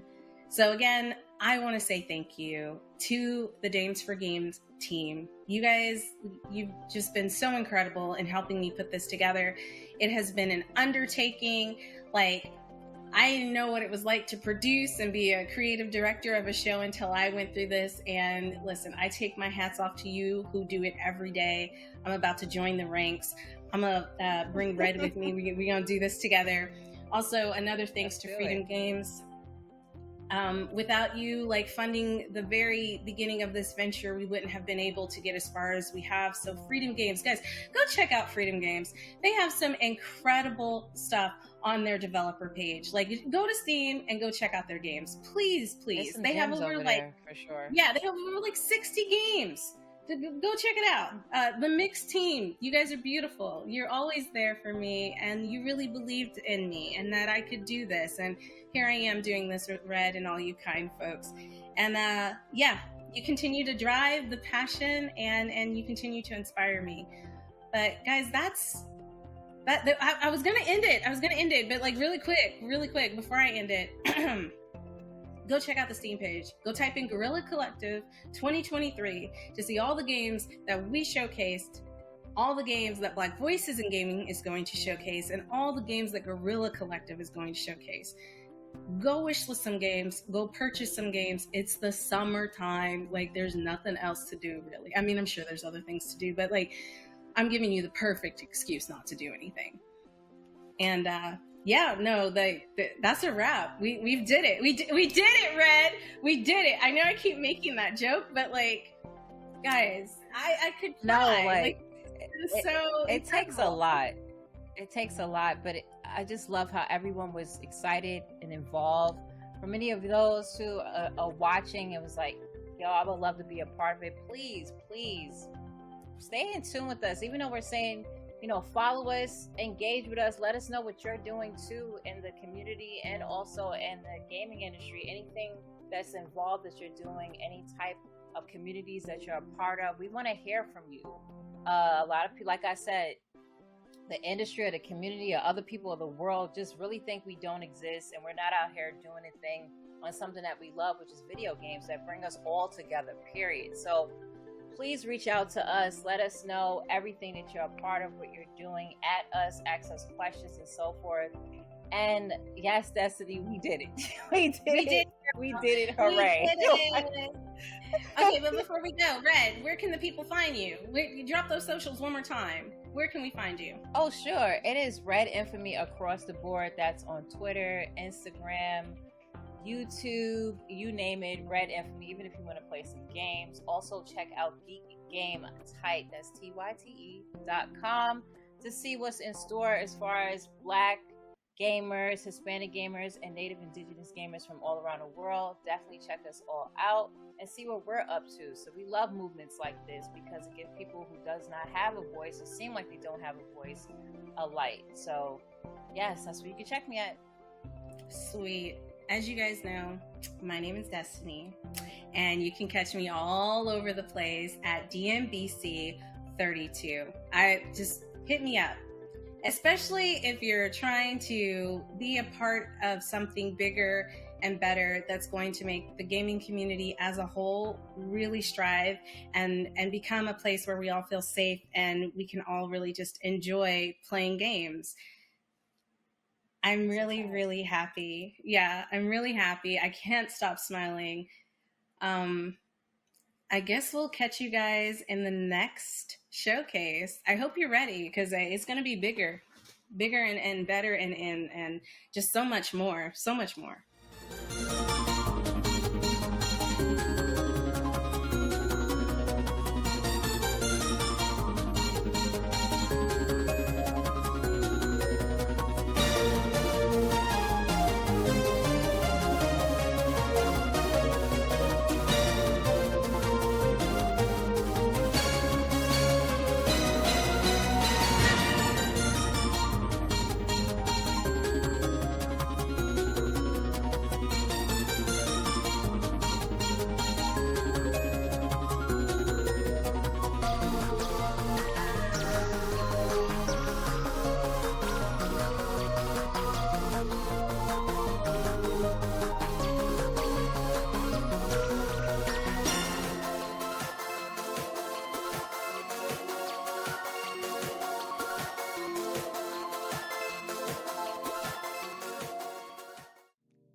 What is poppin', everybody? My name is Justin Woodward, and I'm one of the co-founders of the Mix and Black Voice in Gaming, as well as an advisor on the Black Game Developer Fund. Welcome to Black Voice in Gaming.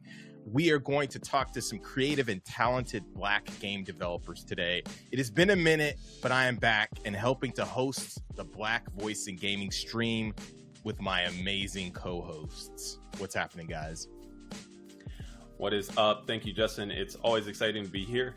My name is Derek Fields. I am a game designer, professor, and advisor for Black Voices in Gaming. It's one of my favorite things to be able to join the two of you on this show. Oh, this time the two of you. It usually does. It's me and you, right? So now we got Justin with us, which is exciting. No, again, I'm excited to be here with both of y'all. Always excited to get to chat with the developers and see the other people who are contributing to the industry. What about you, Des? Oh my God. Okay, guys, I just want you to know this is our second time doing it, and the first time Derek did not introduce me. So I'm very proud of you. Very proud of you. Thank you for that introduction. Thank you. When he said Jeff is there, you said, Hey everyone, it's good to be back. It's good to be back and joined by some of my favorite people in the gaming space. My name is Destiny and I'm the creator of Dames for Games. I'm also the marketing manager at Freedom Games and one of the hosts at Level 1 Gaming on the 2XP podcast. I'm super excited to be here. If you can't tell, we have an amazing showcase for you. We're bringing in some new developers, some new content creators, and we might have some announcements that you guys would be really excited to hear about. So before we get into any of that, Derek is going to jump in and tell us a little bit more about BVIG, why it started, and what it means. That's right. So BVIG was created in June of 2020 during the protests and demonstrations that united us worldwide. Black Voices in Gaming has gone from a showcase to a nonprofit organization that helps accelerate the growth of professional game developers. Now, you might be wondering, how do we do all of that? Well, our mission is to facilitate a space where game studio entrepreneurs can have access to funding, meet publishers, and connect with mentors to help them succeed. Now, Justin, what about them sponsors? We could not start the show without giving a shout out to our awesome partners and sponsors for this showcase. First, we'd like to thank our sponsors for their support: PlayStation, ID at Xbox, Raw Fury. If it wasn't for them, we wouldn't even have got started. Razer, Wilson Sonsini for being pro bono partner for the Black Voice in Gaming cohort. And we have a very special announcement today. You heard it here first. We are honored to be partnering with Netflix on our first accelerator program called the Experience Excellence Accelerator, where we will be helping to fund 4 Black game development mobile studios. The accelerator will include workshops and curriculum from professional mentors and networking opportunities with the goal of helping to boost professional developers' progress on their games and to get them ready for further investment and publishing opportunities. If you're interested in being a part of the Experience Excellence BVIG Netflix Mobile Game Accelerator, please submit your application and go to the website for more details. Going to be dope. Absolutely. Congratulations on that. And thanks so much to Netflix. And guys, when you look that up, make sure it's like XP as an experience, not EXP. That's right, just in case. right. Yeah, there's a big That's XP. the whole name. All right. The whole thing. But let's not forget about our broadcast partners: Twitch Gaming, IGN, GameSpot, and Steam. They're the reason why you're watching this today, and we just want to say we really, really appreciate it, because there are a lot of showcases out there and you guys chose us, so thanks.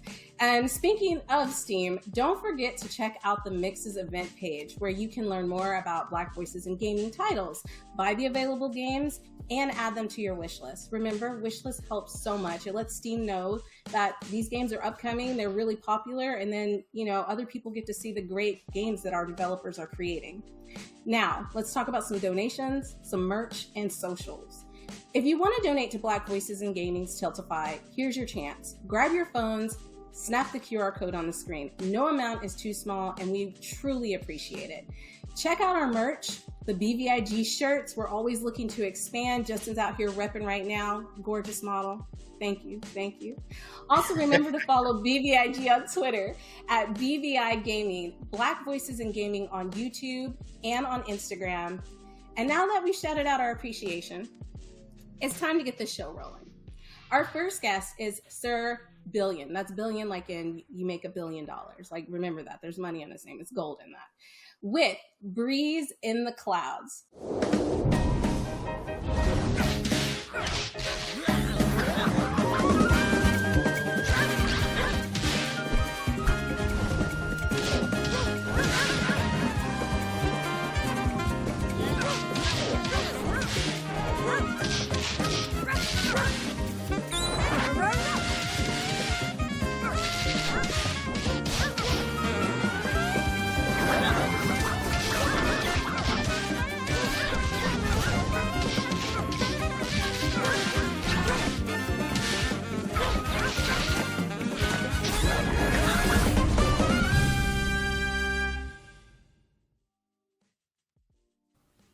Oh my god, that was cute. Yeah, the become a storm in canine form really had me too. The little barks in the background, like I could hear him barking as he was like doing his moves. But listen, the music threw me back to like Cowboy Bebop style. Like I was jamming as I was listening. You know what I mean? Like that jazzy kind of like upbeat. Like, no, that was sick. That was very sick. Oh yeah, but, that's that throw hands jazz. You know, that's what. Thank you, throw hands jazz. No, that was perfect.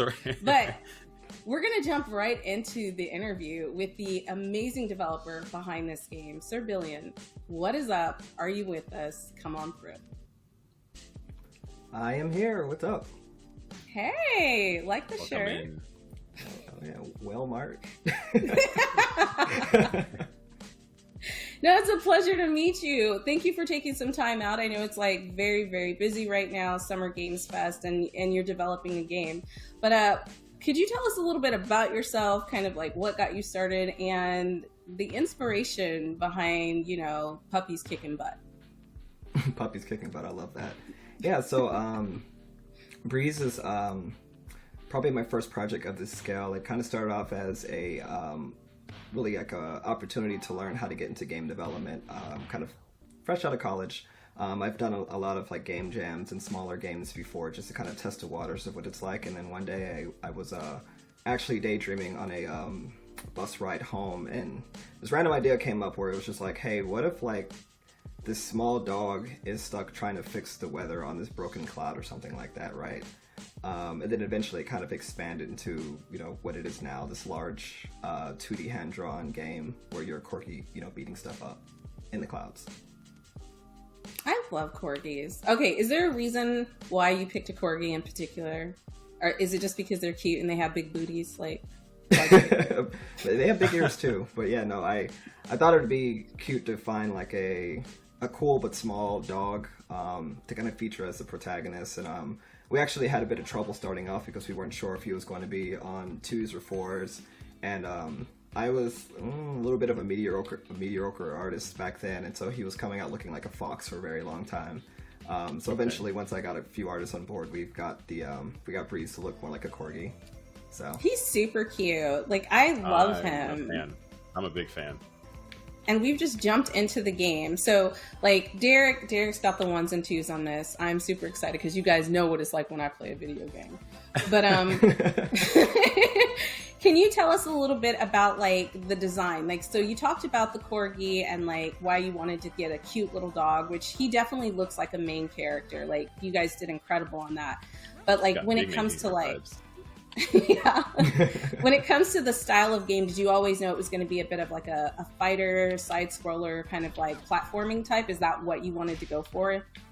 So originally when we started it out, it was actually a 3D platformer at first. Kind of just had like the generic 3D platformer stuff where it was just jumping on stuff, collecting coins.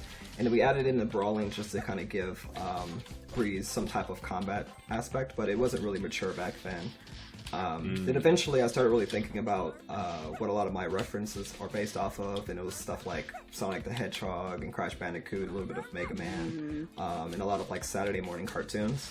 And so I think it was around 2015, I sat down and said, hey, why don't we just make Breeze like a 2D cartoon kind of game? And so from there we started really trying to develop Breeze and a lot of the other characters to feel more like Saturday morning cartoon characters. With, you know, some inspirations from like Sonic and Crash Bandicoot and stuff like that. Just having all the characters look really appealing and exist in this cartoon-like world. Yeah, no, it totally works. I'm getting like Chip and Dale, I'm getting DuckTales, I'm getting this is like a show that you would watch on Disney with a big bowl of cereal. And the cereal has him on the box. Yeah, like you could see this turning into a series. You should think about that. Definitely, because I think it would work. It's so cute. So I'm gonna throw it to Derek because he's in here and he's like throwing some combos and like giving them what for. Derek, how does the gameplay feel? You know, my favorite part about playing this right now is that the combat feels snappy and responsive to every bit of input that I'm, throwing at the main character right now. And so I think my first question was, what was it like with you and your team just balancing out the feel of this game? Definitely was a chore. So since Breeze kind of mixes in several different genres, we've got like the platforming aspects. We've got some inputs that are very similar to games like Smash Brothers. But then we also drew a lot of inspiration from fighting games like, I always like to say Marvel vs. Capcom 2, and a lot of the faster anime fighters. So finding a way to, make all of that work, being able to feel like you could do cool, flashy, fast stuff. It took a while to really kind of like nail that out. Even with like getting a lot of the enemy characters as well as the boss characters developed, there was a lot of back and forth between, hey, this guy's strong and this guy's weak. So we did a lot of like, internal play testing to get the AI to feel like it's, challenging to a certain degree, but not too challenging to where like, we're not calling it puppy souls. That's what we were joking about within our team. Like we had it at a point where like everyone but me was struggling, so puppy souls it was called. This is good. I see. I can tell that like he's on a train that's not in the U.S. because like dude is just minding his own business. Like he's sleeping with all of this. You know what I mean? If it was in the U.S., people would have already had out their cameras. World star. Yeah, so definitely not Marta. The character's so iconic, though. Like, I really feel like, I don't know how to explain this, but he seems like a franchise starter. Do you know what I mean? Like, you have Mario, who's a franchise, like Sonic, and so, like, was there a lot of thought put into that, or was it just kind of like, I just want a really cute character who's going to kick butt? Or were you thinking about future plans with him? It was kind of a future thought of like, let's make Breeze look, very iconic the way that, when Mario and Sonic came out, their designs really shine. So, pretty deliberate on that front. We just wanted to make him seem like a really strong character that could stand out. I mean, he does. He really does. Now, if people wanted to wishlist the game, please tell me that you have a Steam page up. We do. We actually launched a Steam page, I think about 2 weeks ago. Excellent. And guys, make sure you wishlist this game because it's incredible, and wishlist help the developer so much. It like helps with their algorithm. It shows Steam that this game is up and coming and popular. And honestly, I think it's going to be absolutely incredible. Like, I want to play it, but Derek gets to play it this time. It feels as good as it looks. That's what I'm telling y'all. Yeah, Oh I'd be my jealous God. too if I didn't have the controller in hand. See, I am jealous. Not that any of the other games I haven't played were great, but like I can tell, like I'm a button smasher, and I could tell I could probably do some damage just smashing some buttons going through this game. You know what I mean? Facts. Because I'm so terrible at remembering combos. And on that, do you have to remember any kind of like complicated combos to like really get far in the game, or can a button smasher like me like still enjoy it? Yeah, so we have one button that's literally just attack, and then we've got another button that is like a special attack. So it's interesting. I got into a lot of fighting games while developing Breeze, because I always enjoyed like watching tournaments and stuff, and I was always really bad at inputting quarter circles and stuff like that. Definitely had to learn to kind of understand it, but I wanted to simplify that for Breeze, in that like there are a couple of like advanced things that you could do, but it doesn't require like a a crazy amount of combo input sequences that you have to remember. So I appreciate that so much. Like I really do. Is there a demo up for the game right now? There's not a demo up for the game right now. I have been going to a few cons as of late with this build in particular to give folks an opportunity to kind of get a good gauge of like how the gameplay feels. Nice, nice. Do you kind of have a date when you might have a demo? Because I definitely want people to try this game out. Like, it just looks too good to be true.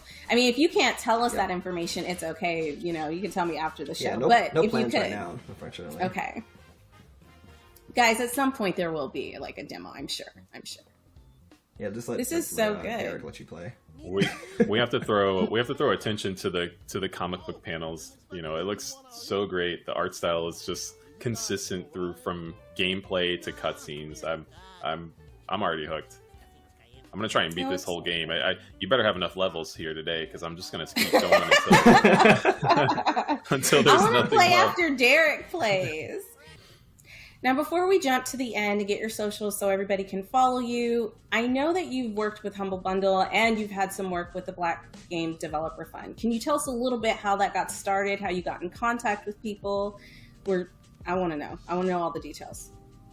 Okay, yeah, so funny enough, Justin hit me up on Twitter many summers ago to kind of, inform me about the Black Game Developer Fund.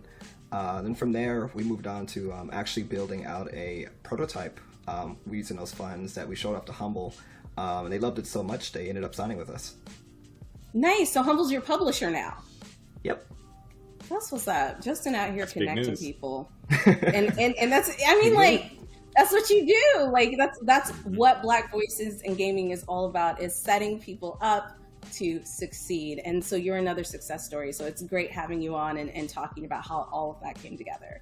Now, if people want to find out more about you, keep up to date with the game and what you're doing, can you drop your socials for us?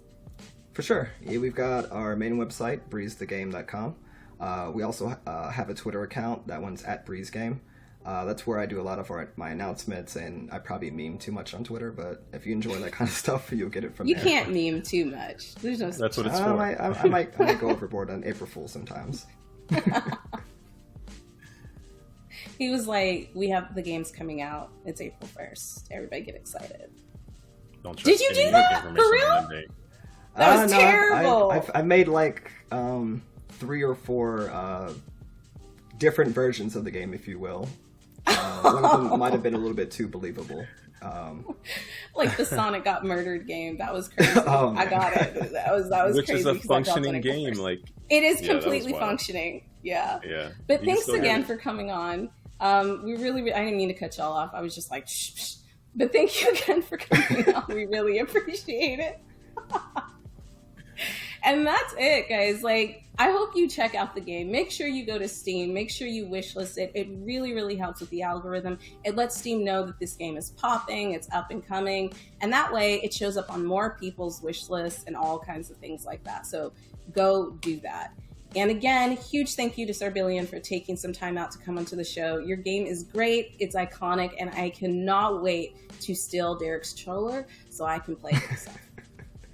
You gotta pry it from these hands.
All right, you just saw Heart Machine's Hyperlight Breaker.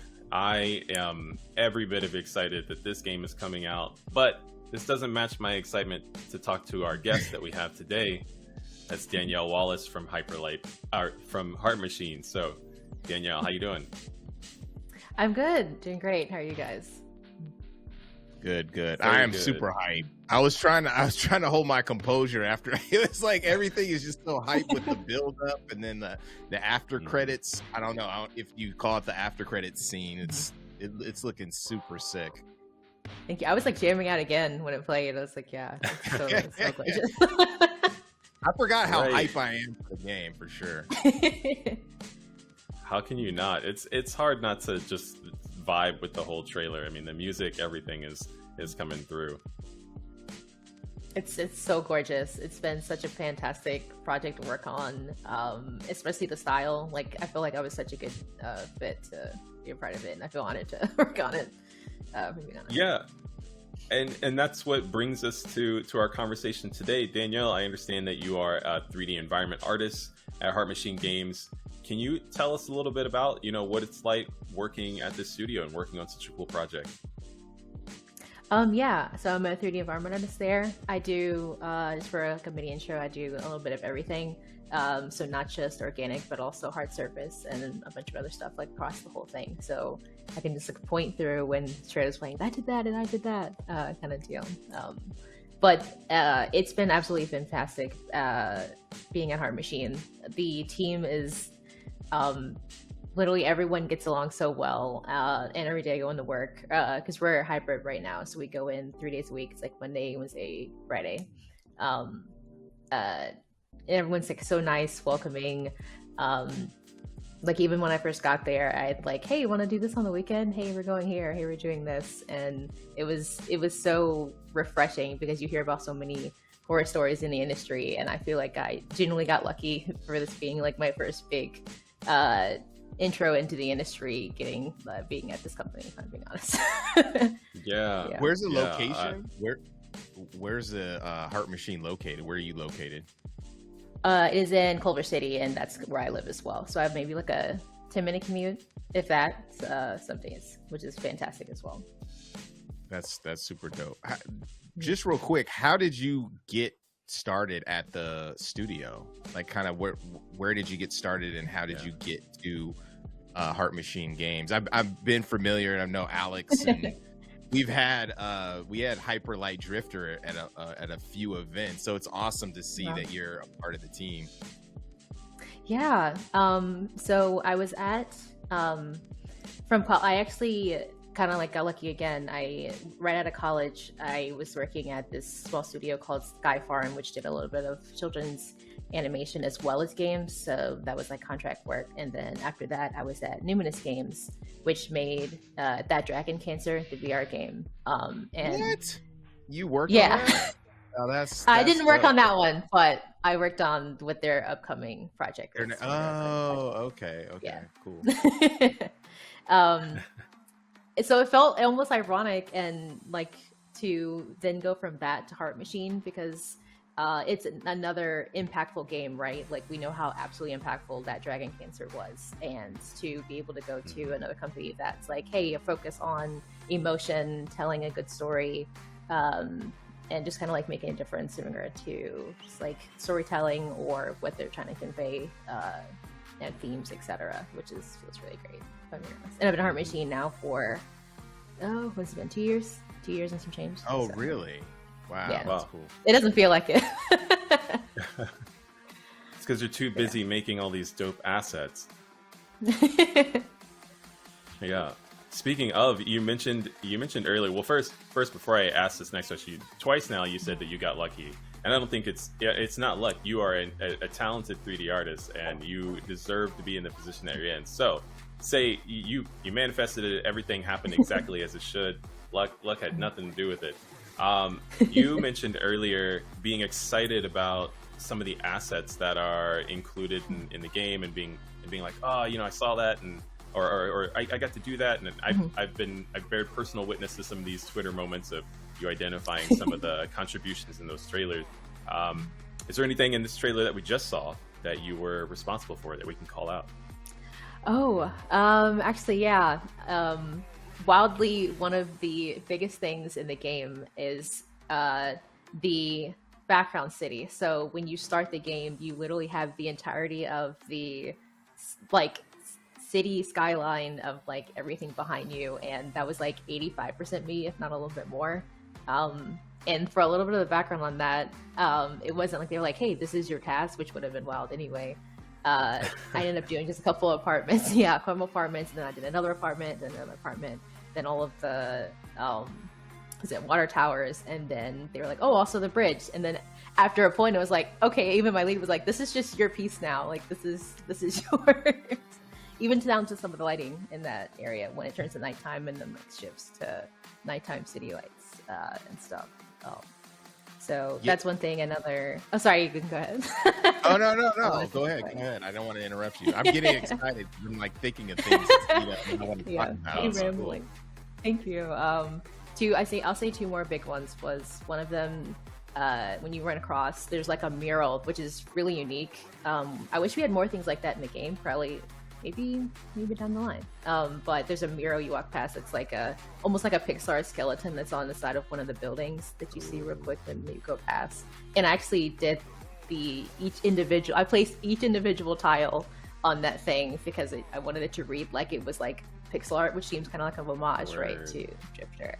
So yeah, that felt like I felt honored to do that one as well, if I'm being honest. And another big one is the Titan swords. No matter like where you are in the game, you can always see one because they are like bigger than skyscrapers, if I'm being honest. Because they are, no matter where you are, you could see like the huge, like the lore of Titan swords being like left there and from the Titans there. So that was also an honor to work on because that's also one of the bigger pieces in Drifter as well.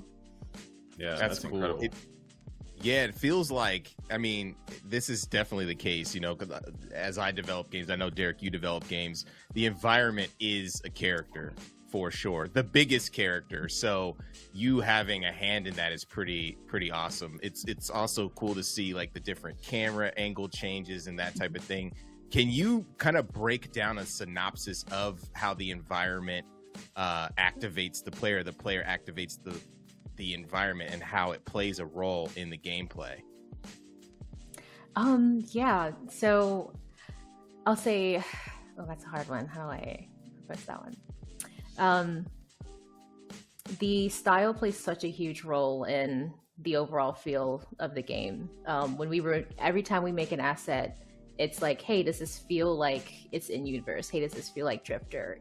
Even my lead gets like so excited, like being able to like make like tech blocks or the homage to like the drop down labs in Drifter, right? Like you'd fall and go underneath the long thing, and then like, hey, what does that look like in 3D? Or like, hey, what would this asset look like in 3D? And be able to stay on style and actually legitimately give pieces of ourselves for how we think that would look as well, because sometimes we don't get like full concepts. Usually most of the time it is, but if actually on that point, playing into the environment thing, it's been fantastic being able to have so much creative direction at Heart Machine as well. Like it's not always just like, hey, here's a thing.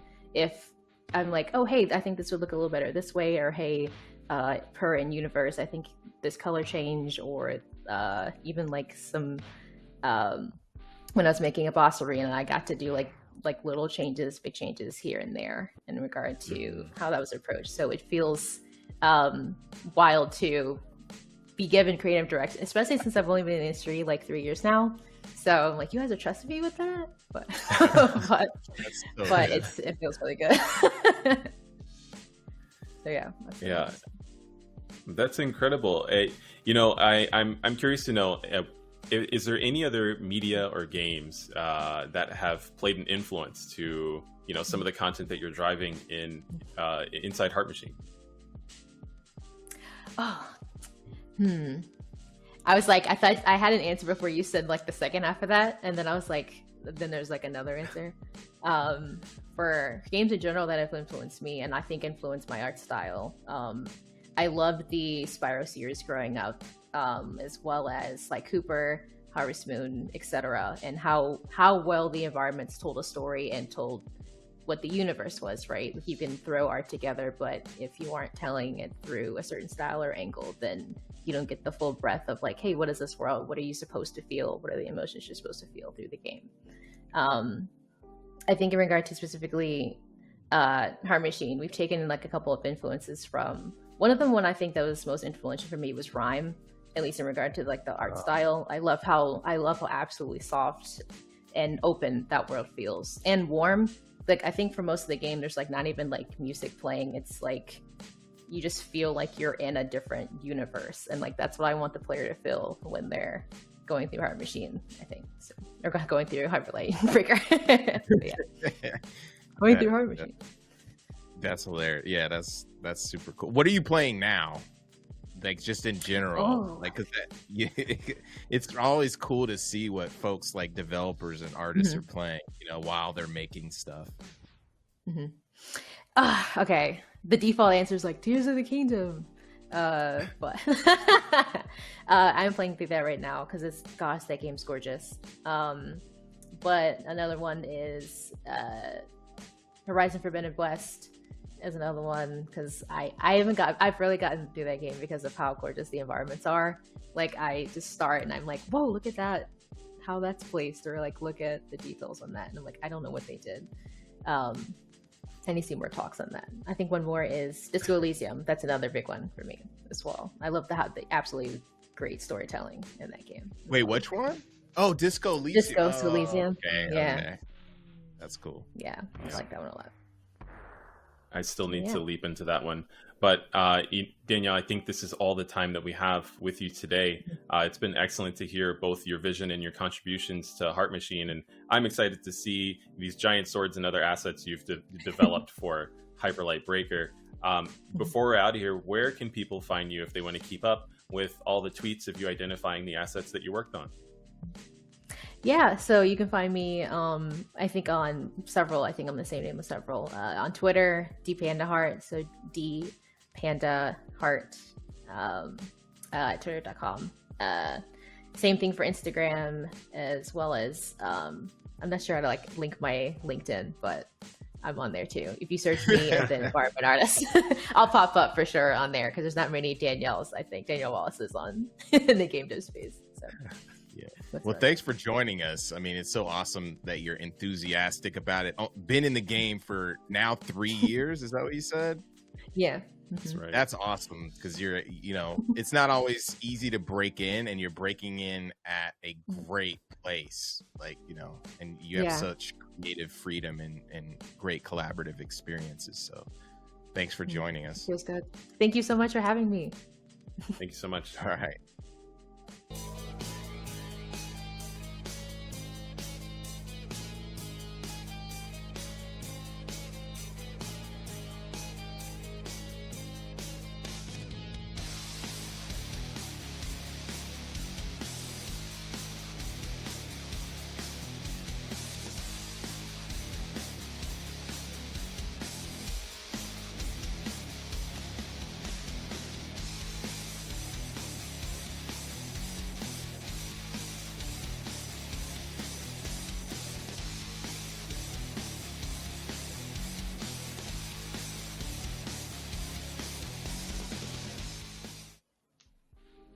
That is Roller Girl. It looks super dope, and we're here with Indigo Doyle. What is up, Indigo? Hey, not much. Thank you for having me. I'm excited to be here and talk about the game. Yeah, thanks for joining us. No, fire away. It's all you.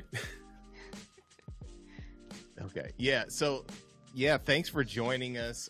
The game looks really interesting. I've never seen anything like it, really. It looks very serene and like an interesting narrative experience. Can you tell us a little bit about Roller Girl? Yeah, for sure. Thank you. I'm glad that it's coming across as that, because that's what I really want people to see. So yeah, it's very much a relaxing game of taking your time, not having a ton of time constraints or things that you have to complete. I kind of always say that it's like a game of side quests, because whenever I play a long game, I don't even do the main quest half the time, right? So I really enjoy that. And it's also heavily based on my childhood growing up in a small city where I would rollerblade like everywhere. So it's really exciting to sort of put myself into a game and see my experiences come to life and watch other people sort of play them and relate to them as well, it's been really awesome. How did you get started in game development and get started with this particular game? So I got started in game development when I went to school back in 2013. I didn't really have any idea what I wanted to do other than I liked drawing, so I was like, maybe concept art. But then once I started doing concept art, I realized that I didn't like it, and I started learning 3D for the first time, and I was like immediately obsessed. And so from there, I started practicing, building up a portfolio. And after several years of kind of doing it on the side and working in a different field, I finally decided to just take the plunge during the pandemic, actually, and go out into doing freelance full time. And then from there, I kind of started thinking about what kind of games I would like to make myself. And I was like, people say write what you know, so I feel like develop what you know kind of works a little bit too. And I just wanted to make kind of just a little proof of concept for this game, and then it kind of just grew from there, and people really like the idea of the whole premise and everything, and especially the way that the music affects the game. So it's just been a really exciting journey from there. It looks super cool. Derek is driving right now. Can you talk a little bit about what's going on with the game and the narrative of the story? Yeah, for sure. So within the game, the main character is Naomi. She's based off of me, and so she's mainly rollerblading around this small little town. Everyone around is kind of like a quirky local small town person with entertaining personalities and like quirky little stories. And so she has recently been gifted this car that has a bit of work that needs to be done to it, so she can't drive it. So she's rollerblading around, asking people, hey, do you have any jobs I can do so I can make some money and fix up this car, which I came up with the idea because that actually kind of happened to me a little bit.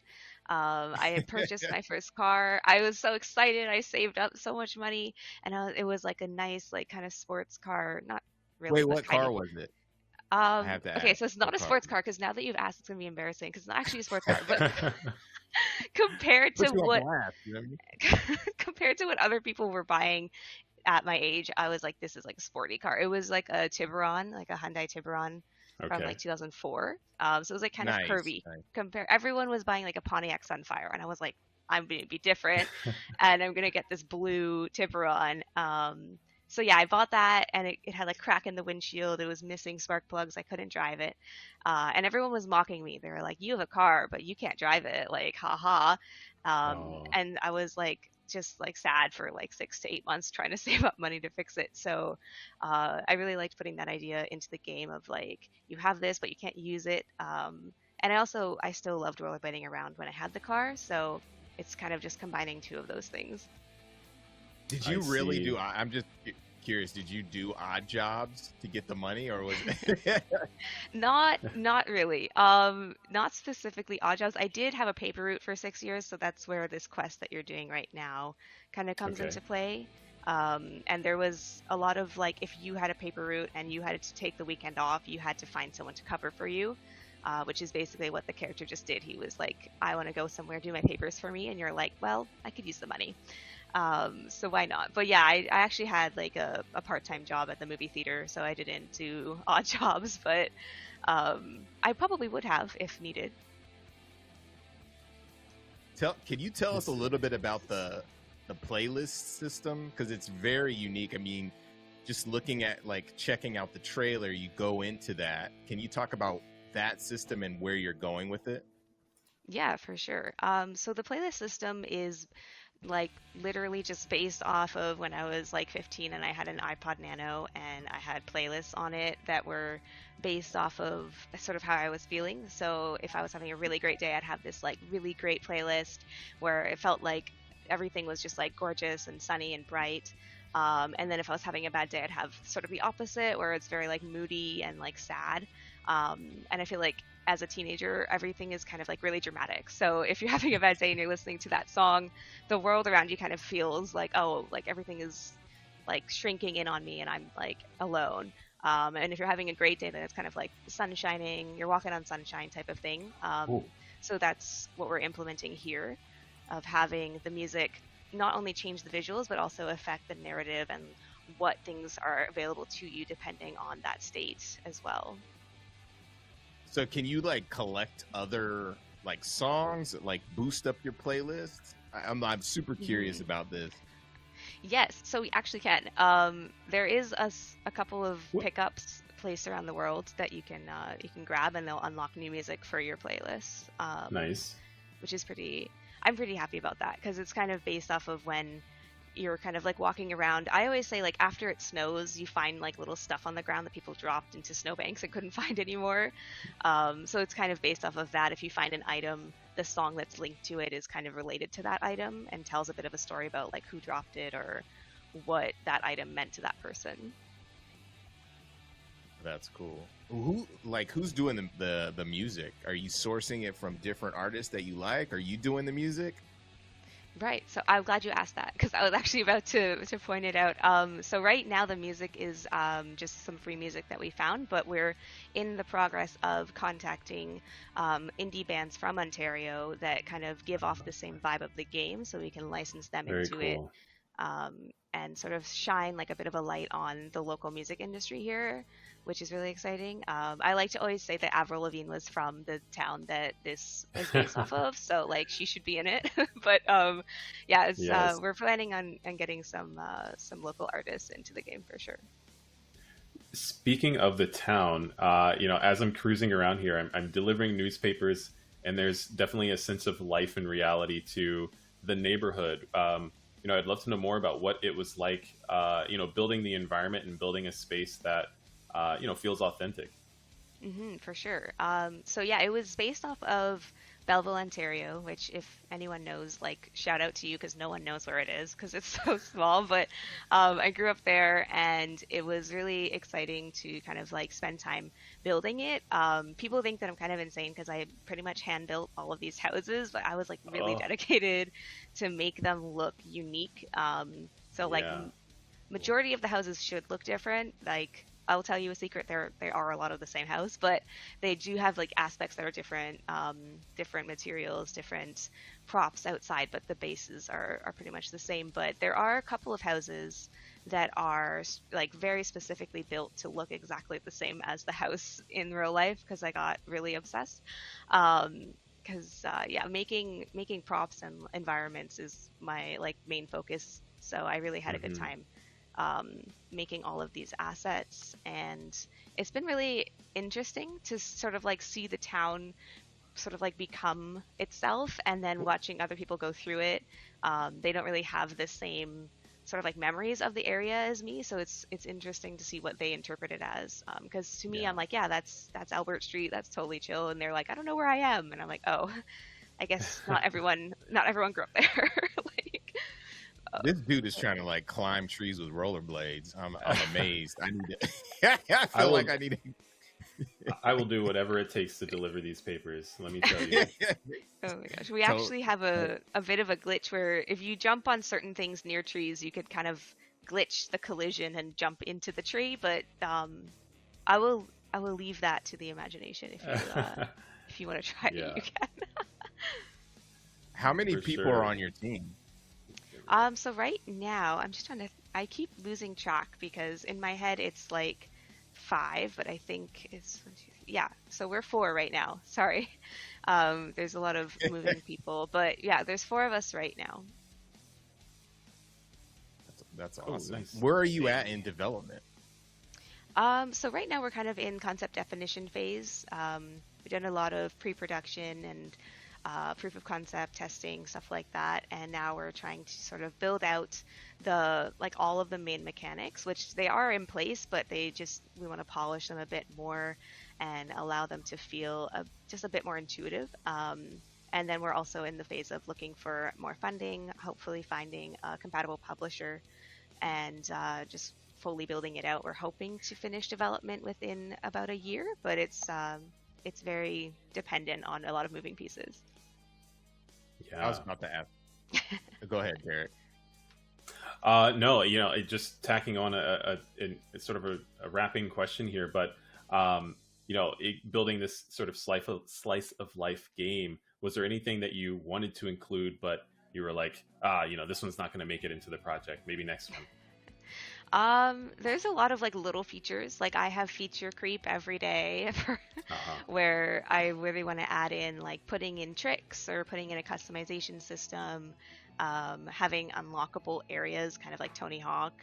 Yeah, there's a lot of little things. So it's kind of hard to not put them in, just because of budget and timing. I always say that if the budget was endless, we would never finish this game because there's so many things I want to add into it. But yeah, I'm happy with how it's going though. Sorry? Can you sketch? No, we decided not to put cars in the game just because the vibe is very relaxed, and even in the city that it's from, there's not that much traffic. You could lay in the middle of the road and probably not get hit for at least 20 minutes. It's perfect for skating. Yes, exactly. Yeah, the game looks super dope. Thank you. Thanks for sharing it with us. Where can we find? I know the demo is on itch, right? Do you have a Steam page set up and everything? So right now we don't have a Steam page, but we will hopefully be announcing a Steam page in the next month or so. Okay, you got to get that mug up so we can promote your Steam page and get you some wish list ASAP. Yes, for sure. For sure. So where can we find more about you, the development of Roller Girl, and everything that you're working on? So the best place would be on Twitter right now, which is at Roller Girl Game on Twitter. We do also have an Instagram and a Discord, which is all linked on the Twitter bio. And we also have a newsletter that we send out every month, so people can join that as well. And yeah, we're pretty much everywhere on socials as Roller Girl Game. And then I guess for me personally, it's my name, Indigo Doyle, on Twitter. That's my main source of social media for the moment. Sure. Well, thank you so much for joining us. Everybody check out Roller Girl, get the demo, and we got to talk about some funding opportunities potentially. I know I'm putting you on blast again, but yeah, we got to connect on that. For sure. I'll take it. Yeah, for sure. Thank you so much. Awesome. Thank you. Great. Thank you. All right. Well, we have another special guest with us today. That is Lisette Titre Montgomery. Lisette, how are you doing? I'm doing great. How are you doing? I am doing excellent. I'm really excited to hear about all the things that you're up to, some of the stirrings that are happening. Of course, those details we'll dig into very shortly. But if you just give a little bit of background about yourself and what you're up to these days. Hi. Welcome everyone to the stream. My name is Lisette Titre Montgomery, and I've been making games for, it's been 22 years now. I've done everything from mobile to PC to a lot of time in AAA. And my last project was Psychonauts 2, and now I'm currently starting my own studio called Cornerstone Interactive, working on really focused, mature, narrative-driven games. That's so dope. I'm excited. I love those type of games. And kudos to you for being in the industry for this long, because I know you have to pay your dues or whatever, and sometimes it can be very toxic, but you stuck with it, and it's incredible to see that you've worked on other people's dreams, and now you have your studio and you're working on what you want to work on and putting out. So congratulations on that. When I get older, I want to be just like you. So I want to grow up to be just like you. I'm not that old, but yes. Right. I was like, wait, what are you saying?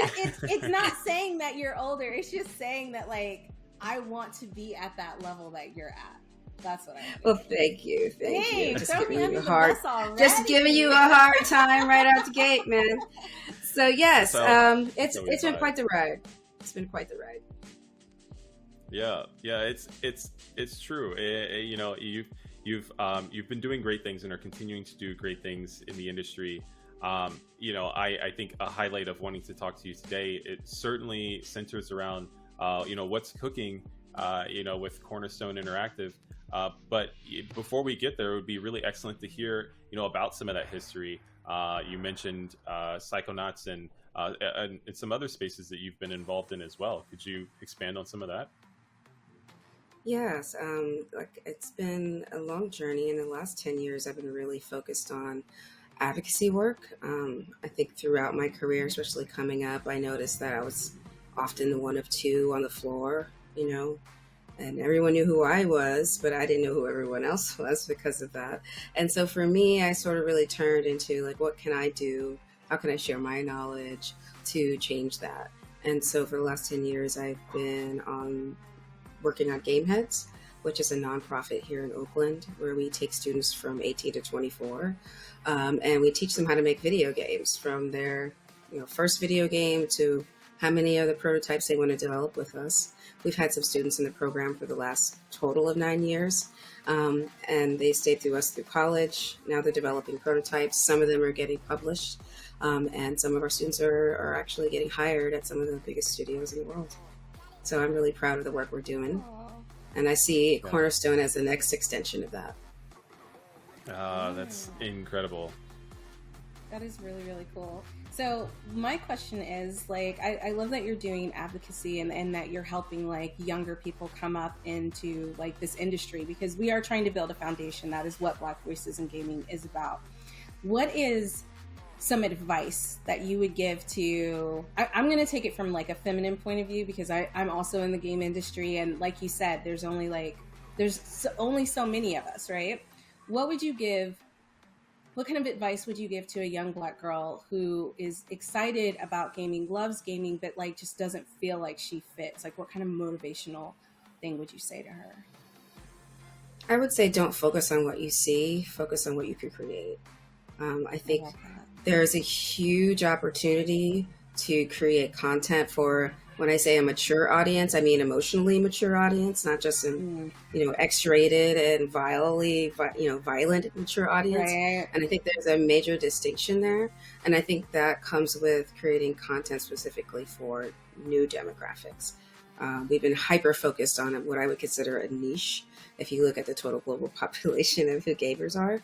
And there hasn't been a lot of effort in really appealing to, one, older gamers, more gamers of color, more players who are not necessarily interested in like adversarial sort of games, but collaborative games. And so I would say focus on what you want to play and the games you want to make, instead of regurgitating the same stuff we've made, because that's not going to get anyone anywhere. I mean, there are people who own that space. You're better off like reinventing and finding and creating through your own voice. I love that. That's sound advice. So if you're listening out there, this goes for anyone actually who's listening today and who wants to get into the gaming field, like I think it's best when you tell stories that you know, and then you're able to form them and mold them into something that, like, it's just something beautiful about storytelling. So do what you know. And if you do what you know, I guarantee you'll find somebody who will pick up on it and love it. And I feel like that's basically what you're saying. So thank you for that. Yep. Yeah, that resonates in a really big way. A part of the work that you've been doing in Game Heads and the value that's been creating there, you're identifying, the folks who have been going on and creating prototypes and so on. How are any of these people, starting to find their way as potential contributors to Cornerstone, or do you find yourself, seeking to continue to collaborate with any of those individuals that you've mentored or supported? Well, I think for me, Cornerstone is sort of what we consider like the next phase. And so it is a separate entity for me from Gameheads that is purely focused on people who are 18 to 24. But Cornerstone is a business. So we are going to be a premier gaming studio. So we'll be hiring people from Gameheads, hopefully. But in the short term, what we're going to be looking for is more senior talent to help build the structure of the studio before we start bringing in people who are new. But the whole goal is that the whole arc of the company, as we develop, more and more hits, so we can do like hackathon or sort of game jam culture within the studio as well, so that anyone can bring a pitch forward. So that's the long-term goal. Is we are creating a safe, fun, like creative play space for people who haven't been catered to before, and I want to see what kind of stories and opportunities come from creating that space. I'm really excited about that. Yeah, that's wonderful. I have one other follow-up question relating to, kind of making these transitions and developing a new space. As somebody who too is in a state of developing a new studio, expanding some developments at a studio, for those developers out there, those people who are interested in some of the more entrepreneurial side of games, any advice that you might give to somebody who is breaking out a little differently, maybe not seeking to work for their favorite company or work for a new company, but saying, I want to make something of my own? I would say the best thing you could do is get to an MVP as quickly as possible. It's a lot of people just sit in the ideation phase and they think about all the aspects of the game and their every little nuance, but there's like nothing on the controller to play. So you're really you could be really stuck in this thought space, but the proof is in the pudding, and that pudding is what happens on the screen. So the quicker you can get to a minimal viable product and have something to play, the quicker you could build pipelines to iterate so that you can get to good faster, the better off you'll be. And don't get stuck so much in the conceptual phase that you're just kind of lost in the world you built for yourself and you can't get out. Yeah, that's excellent advice. Yeah, especially because I feel like a lot of people, when they start making games, your game's going to change. Like the idea, the story, you might have a core idea, but there are so many changes that are going to happen. Get that light outline and then just start working. Just start doing it. That's what I've been hearing from a lot of developers and a lot of people at studios. Just do it. Just make it happen. And I know that's easier said than done, but we have Lizette's here. She did it. Derek's here. He did it. You know what I mean? Everybody who's been here has at some point had to start with an idea, and it's blossomed into something incredible. I had a question. So I know you were talking about the age range from 18 to 24. Is there any specific reason why you picked that age range and it doesn't move on, any older or any younger? What is it about that age range that you were like, these are the kids and the adults that I want to focus on? A bit of a correction. It's 14 to 24, but a lot of our students are 18 to 24. Oh, okay. Well, I think one of two things, especially the high school student range, we sort of target that range because it's kind of the last hurdle to get students into STEM before they get into college. So ideally, we would like to get them exposed to these concepts as quickly as possible, get them making their first game as quickly as possible, because the longer they're exposed to these concepts, the more knowledge they will gain over time. And so that gives them a leg up on someone who's just starting right in college. Right. Plus, it gives them something to show when they're applying to schools. So they could say, oh, I've made a prototype, I'm serious about this, rather than saying, I think this would be a great idea, but not really having a strong understanding. So for us, it's trying to capture them while they are a captive audience. I think most teenagers play games now, especially since the pandemic, since it was really their only social outlet that was accessible to them. So what you're really seeing now is a new generation, Generation Alpha, is completely online. 100% almost play games unless their parents don't let them, and they're still being indoctrinated into these toxic cultures, right? Yeah. So what we want is for our students to really think about themselves as game creators, not just consumers, and what kind of games that they want to create for themselves, not the reflection of what has been given to them. I love that. And okay, we're running close on like the end of time, but I know it's in Oakland, but do you guys have any plans of expanding to other areas? Or is this just like, I really wanted to focus on where I live and help my community? The program is actually online. It's free. It's all year round, and anyone from any time zone that can make it work is allowed to join. We have students in Hawaii. We have students that are out of the country. We have students that are in the East Coast. So we expanded the program to make sure that we can get as many, students as we can access if they really want it. And with Cornerstone, we're doing the same thing. We're going to be a remote studio because I want to hire artists from anywhere in the world. That's the way to do it. I want to, you can't really say you're a diverse company if you're only willing to hire within the United States. So for me, I think it's important that international access and the digital divide sort of removes that barrier. I love that. Thank you for sharing that with us. I've learned so much, and I feel like there's so much more I could learn, but we have such a short amount of time. But if you are interested and you want to find out more, definitely look into this. Lizette, if they want to learn how to become a part of the program, if they want to see what you're doing and how the studio's going and maybe, apply, where can they get all that information at? Sure. If you're a student or someone who is actually in college but looking for people to make games with and looking to learn from the best in the industry, you can go to gameheadsoakland.org. When our application process opens, usually in the fall, make sure you apply because those slots get filled quick. And for Cornerstone Interactive, I would say look out in the next few months. We're starting to recruit artists as we're developing pitches, and I'm hoping to start getting out there to get some cash flow toward the end of the year. So follow me on Twitter at Z16 or on LinkedIn. Just use my name and keep a lookout. There's some exciting news coming.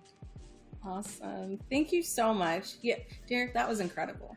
Like, I feel so inspired now, and I can't hear you if you're talking. Derek, are you talking? I am talking. I made the mistake of muting myself for any background sounds. I have a little one. You never know what to expect. I understand. Yes. No, I am excited as well. And I was saying, you heard it here first. And so, yes, please stay tapped in with what Lizette is up to. And it's been a pleasure to be able to hear from your expertise and really gain so much insight in such a concise moment. Absolutely. Guys, we still have so much more to go. Like, you already heard her. We have the best of the best on the show. Like, this is dope. So again, thank you, Lizette. Guys, keep up with her. If you're interested in becoming a gamer, if you want to see what else she's putting out, go follow her. Don't delay. Literally just pick up your phone and do it. It's so simple. And we'll catch you in the next interview. Thanks.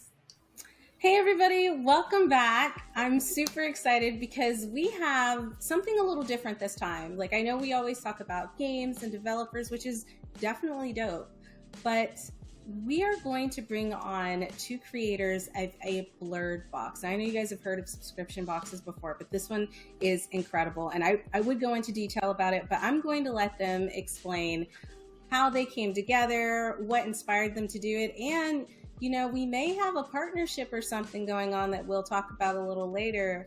And just make sure you stay tuned because it's all good stuff. It's all good stuff.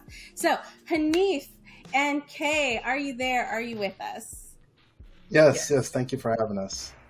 No, thank you for coming on. Like, I was super excited. When we first talked about it, I was like, we got to get you on Black Voices in Gaming because I've never heard of a blurred box for Black nerds. Like, I think that's super incredible. That's dope. And I used to subscribe to a couple of boxes, but now I'm definitely just going to exclusively subscribe to yeah.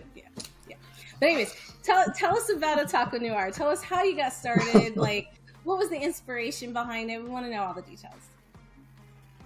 The inspiration is actually Kay. She's the inspiration.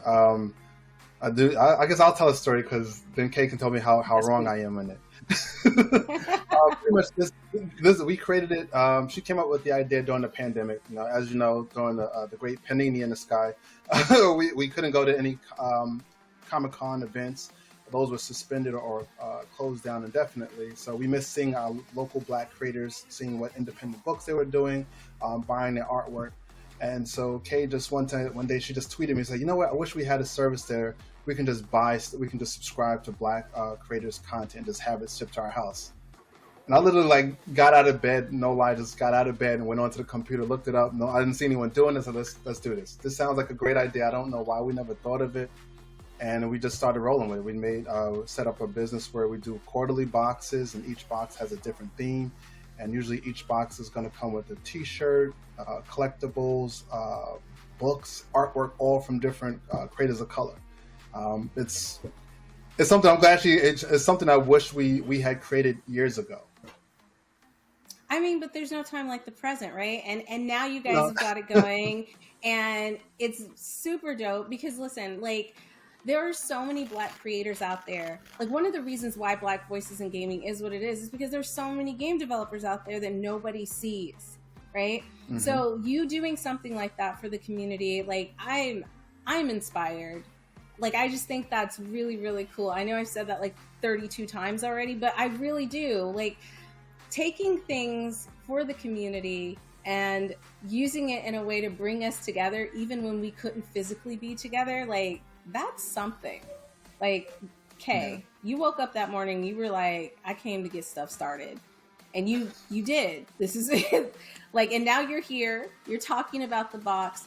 And I know you were talking about saying each box has a different theme. And I know that there's a special theme that's going to be going on with this box. So would you show us the box that you guys have put together and tell us a little bit about the theme? This is the current theme. This is going to be shipped out this month, this June, since we're quarterly. So this is the June box, and we work with Blurred Official. It's going to have exclusive limited edition T-shirt that you can't get even on their website. It's going to have a lot of different items that are from Blurred.com, as well as our artwork. I don't want to spoil it, but we do have some autographed books inside here too from some creators of color as well. So I know people are going to really be excited. And one thing we want to let people know that each box is like a mini Comic-Con experience. You get in the lanyard, you get in the badges, you get in the stickers, you get in all of the other kind of swag you normally would pick up when you go to a comic convention. That's what's up. Okay, we haven't heard from you, and I want to hear from you. So yes, Kay, talk. You gotta talk, Kay. You gotta talk. So do I know? That's the whole point of a silent partner. No, you signed up to come on to an interview. You can't be silent. What is that? Okay, so technically, let me just say, just with the idea of the box, I did not initially meant for us to create the box. I was just saying I wish there was a service like that. Someone took my idea and was like, why don't we do it? I was like, no. I was hesitant. I was like, I didn't mean us. I'm not that kind of person. I don't know how to do any of these things. So I get roped into stuff. I have an idea and him decides, you know what, that's a really good idea. It's kind of not cool. Okay, the lesson from this is not telling anybody else your cool ideas if you don't want to get roped in, but it's too late, baby. You're here. You know what I mean? It is, and I'm glad. I am glad that he ran with this idea because I've been loving seeing everybody's reaction. I'm a lurker. So I will search videos of people responding and how they enjoy the box. So that's why I'm I don't like being in front of the camera because I'm then I can't lurk and I go to cons and I see people and I'm like, oh, this is cool, and they just don't know who I am. I'm like, that's great. They know who he is. They don't need to know me. They know him. They know the face. It's a brilliant thing for me. I hate to break it to you, but everybody's gonna know who you are now because you're on Black Voices in Gaming. But listen, I'm really let me just tell you how important it is that you are on here because there are so many spaces that are just full of men that it's really nice to see a woman in this space, regardless if you don't want to be on it. After this, I promise we won't bring you back if you don't want to come back. But if you want to come back, we'll bring you back. But it's so important to see people who look like you. That's part of the reason why we do this show. That's part of the reason why I put together Dames for Games is because representation matters. And there's some little girl out there who loves to cosplay, who loves going to conventions, and she's going to watch this and she's going to be like, oh my God, maybe I can do that someday. So whether you know it or not, you are making changes. Okay, there's somebody out there just like you who's like, man, I just want to lurk. But they're gonna see that like you were able to get up in front of this camera and talk about this, and like that's really inspiring, Kay. I just want you to know that. You may not think it is, but that's super inspiring. Oh, thank you. Yeah, it's the lurker in me. I can't. It's hard to pull away from being a lurker. I'm sorry. It's really hard. I understand. I'm a bit of an introvert too. It doesn't seem like it because I'm in front of the camera and I have to like play it up for the camera, you know. But yeah, I like to lurk too. I lurk on Twitter a lot, so no worries. But Kay, tell us how did you and Hanif meet? Because I feel that it feels like a brother sisterly vibe. Like you definitely give him his shots, and he's like, dang, like she came in swinging, y'all. So tell us a little bit about that. So I'm friends with his wife. Okay. Me and his wife met in like 2004, and then she married him, and I was like, really? Do you have to? I'm losing a friend. I feel that. I do like him now. No, I like him feel now. That. That's fair because I don't like my friend's husband. So, see, you're doing better than I am. It is like losing a limb, y'all. I don't know. I can't. But Hanif, you seem really cool. I would like you to. Thank you. I'm the plus one. That's pretty much what it is. I married into this. As long as you know where you stand, you know what I'm saying? Like, you know your role, then it's all good. Yeah. And my wife, as Kay says, she has ideas. My wife is the creative director. A lot of times she just comes in, why don't you guys do this? And then she sidles off with these, like, what was this? These are great ideas. We should run with that. So, yeah. Yeah, teamwork makes the dream work. Derek, did you have any questions that you wanted to ask? Because I know when I first approached you about it, you were like, yeah, we have to have them on the show. Oh, Derek, you're muted. I mute as a contingency. I have a baby in the background who might, scream. It's a background thing. Also dogs and stuff like that. So, okay. Anyways, the point being, Des is accurate in saying that when she approached about the blurred box of Otaku Noir, I was absolutely excited. Without hesitation, I was like, yes, please sign me up. Those are those dogs I mentioned earlier. But my question goes back to the strategy. You mentioned it kind of being born out of the pandemic, and I think that ended up being really excellent time. You identified a need and then went to go confirm if that need had already existed somewhere, and then decided to fill that space up. So, out came from that a new strategy, and I'm curious. What are your plans currently, and how are you keeping the momentum flowing? What are your current strategies for Otaku Noir? I think what we can do now that everyone can go back out, maskless or whatever, and do conventions, it doesn't stop us from doing what we're doing, because not everyone can make it to San Diego Comic-Con, Anime NYC, MomoCon, or HBCU, BlurCon. I mean, there's hundreds of conventions. Unfortunately, not hundreds of Black-owned conventions, but there's still hundreds, if not thousands, of Black creators, writers, artists, musicians, game developers. We want this to be an opportunity for them to expand their reach, expand their audience. We want to be a herald for them. Find out about BVIG. Find out about D4G. I never heard of it. What's that? It's in the box. Open up the box. You have the information. You can go to the website to learn more, to support them directly. You don't have to continue to go through Otaku Noir to find out about this new writer that I heard about. I never knew about this manga before I got this box, and now you're a fan of them. That's what we like. Kay says we love seeing the unboxings. We love getting the DMs from people who enjoy the stuff, or telling us, "Oh, I had to open up the box before my kids came home because last box they took the T-shirt and I didn't get anything." I mean, it's nice to know that our ideas are bringing some happiness to people like that, but. Going forward, I think each box is kind of like reinventing ourselves. What new theme have we not done? Because when you create your own company, as you know, you can do what you want, but there's so many things out there, so much wonderful content out there that we can only put so much in one box per quarter. So it's like we come up with ideas. Like I said, we've collaborated with Blurred to produce this box.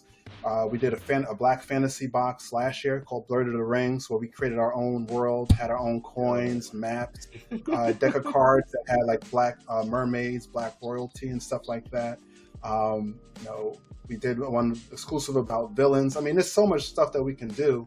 I mean, we have another box coming out in September that I know you guys are gonna we'll tell your audience about in a little bit. But there's so much that we can do that I think looking at our company is similar to going down the bread aisle at the supermarket, where you don't just have one type of bread. You can have hundreds, if not thousands, of different types of bread, whole wheat, white bread, whatever. That's what our box is like. We have something for everybody. And that's what's Excellent. up. Yeah. I know one of the things that I saw that you were promoting, Vampire in Brooklyn, and it was a cereal box, and that was, oh my God. I've never seen that before. Do you have the Vampire in Brooklyn cereal box? Because listen, that should have been a real cereal right there. Well, okay. We're not culinary experts. We don't want nobody getting food poisoning here. Like that's where we draw the line. We can give you ideas. No, we can put confetti in it, but if you don't want anything that we will cook. You're like, nobody's getting any Cocoa Puffs. Like, that's we're not incredible. doing Yeah, it's just we come up with our own custom mazes and the word and like the let's go the word jumble and stuff. Even got the fake ingredients. Dictionary facts, 100% blurred. 100% blurred, no knowledge, 100%, melanin, 100%, gatekeeping 0. So, things like Yo, that gatekeeping one, that's on point. That's on point. Because Yes. it's about community. It's about teamwork, right? And like, I love some of the things that you were saying earlier. Like, it's not just about like what we can put in the box. It's about like putting things in the box that gets other people known for what they're doing. And you don't have to keep subscribing to us, but like if you find something you like and you keep subscribing to like getting those comics or like getting that art, like that's helping somebody else in the community. And I love that.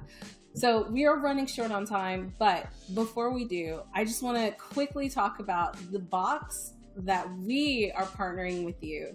So Dames for Games and Black Voices in Gaming are partnering with the Taco Noir to bring you guys the most incredible blurred box experience ever. And I think we have a box that we can show them what it looks like. Like it looks so dope, guys. Like it's incredible. This is drum roll. the box. I don't know if how good it's gonna look in the shot. I'll spin It's it gonna around look even for better in everybody. person, y'all. I'm hyping it up. I'm Okay. hyping it up. That's clean. Hey. And I'll show everyone the inside for the life hacks for all those the gamers of our age. Got a little salt and pepper in their beers. May remember some of these codes and whatnot. Like I said, the life hacks there. The Konami code. Yeah. Love Then that. got the Sonic. See if we can see it on this side. You got the other. Yep. Yeah. I'm sure if you can look at it real quick, you know what those life hacks are without even doing that. So. Again, we're blessed to be able to work with both of your organizations to provide our audience with gaming content made by people of color. I mean, honestly, when you think about video games, you just think of the big publishing, big developers and stuff. You don't think about the independent ones, as well as the people who are behind the scenes on it. And for me personally, the gaming theme, it's been something that's been jumping around in my head for a while now, because my son, he's in college and he wants to get into game design. So I felt not so much that this box automatically represent what he wants to do, but it allows me to then dig a little bit deeper into the behind the scenes of the gaming industry. What is he potentially going to be doing with his career, hopefully in the gaming industry?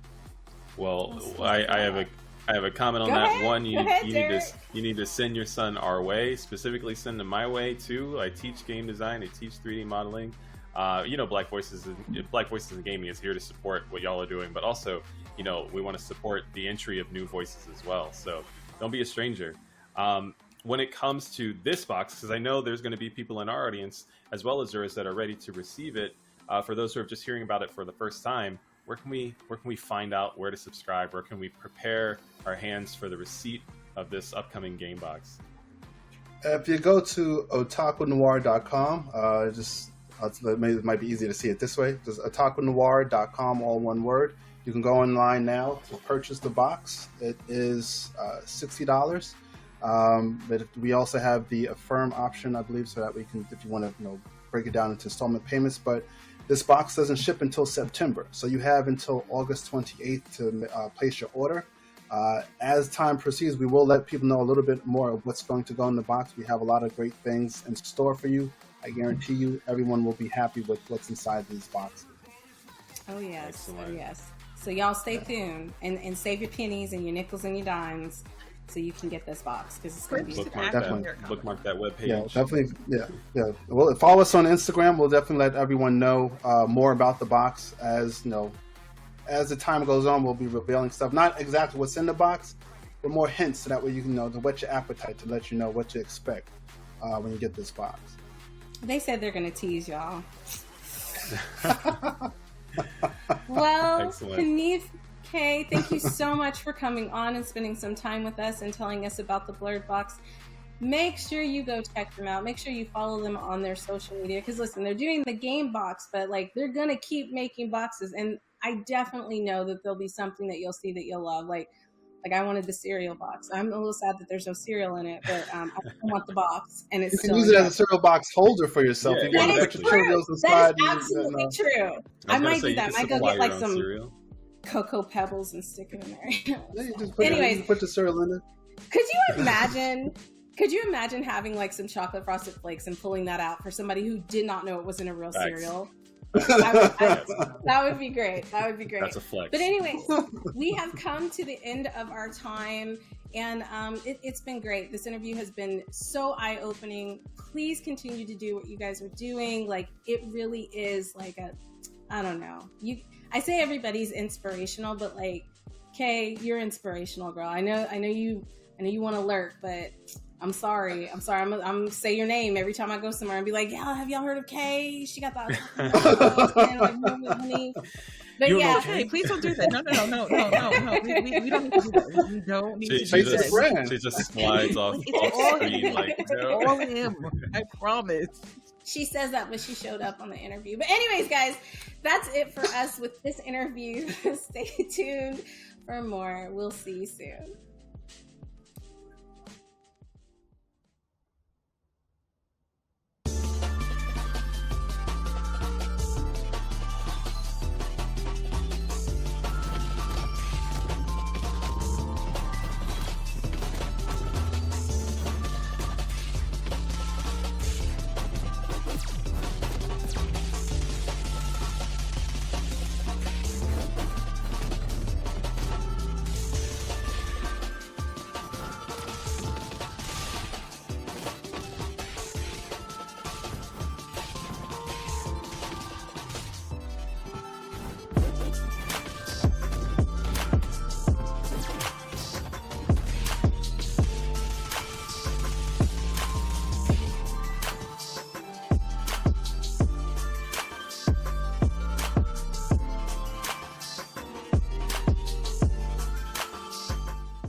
That was the latest trailer from Corrupt. We're with the creator himself, Jesse Wright. We've been talking to Jesse for a long time when we used to host mix events at Evo. You've been to GDC, the Afro Tech Showcase. You've been going everywhere. You had Black Salt Corruption, and now you're really getting ready towards the launch of Corrupt. How's it going?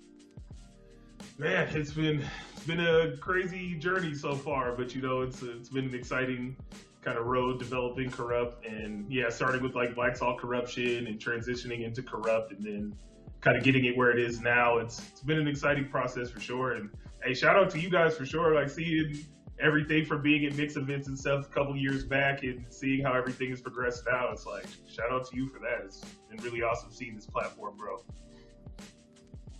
Yeah, for absolutely. I think it's been. I've had a chance to check out Black Salt Corruption. That's actually where my knowledge about this game really came into place. And so when I heard about Corrupt, I was like, wait a minute, I know something's changed. And so I would love to hear about how you came up with the name, a little bit of the background in it, and just your relationship to fighting games.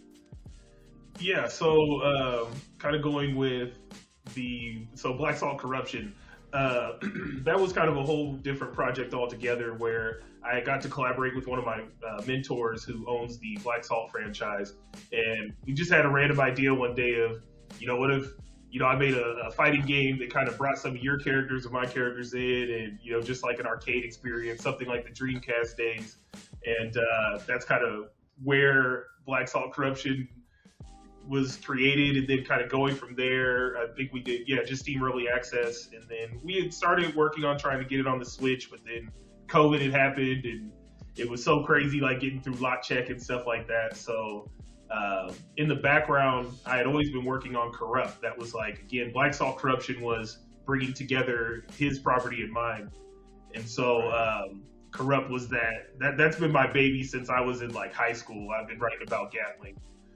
So being able to finally have the opportunity now to bring this story and make a game around it and everything has been like super awesome.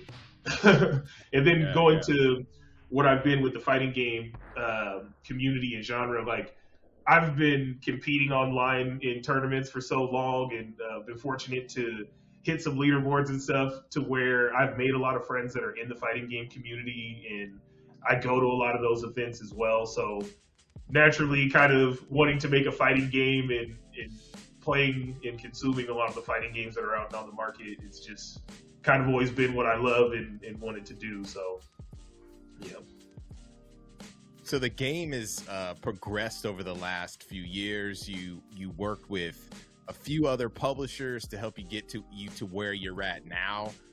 Can you tell us about the progress that you've made up to this point and kind of where you're working on the release for the game? Yeah, so I've worked with a couple different publishers now, getting to this point, and really what it's been is, a fighting game is such a niche genre where publishers, they get excited about it, but then it's like, when we actually sit down and try to come up with a plan on how we're going to market it and roll things out, that's when it kind of is like, okay, we don't know if we're the right fit for this project.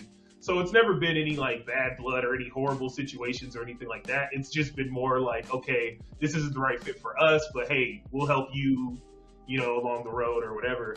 And like the progress I've made so far is also just being able to build my team up a lot stronger, where before it started with blueprints that I made, and I am no programmer by any means or anything.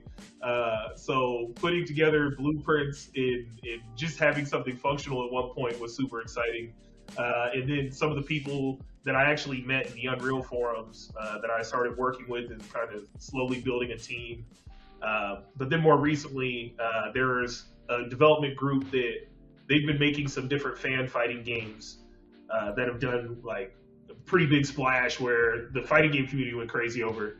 But we kind of teamed up and had talked about working together a lot in the past, and then finally kind of took that step once I started working with a new publisher, and now things have just been progressing well, and we can finally see that light at the end of the tunnel.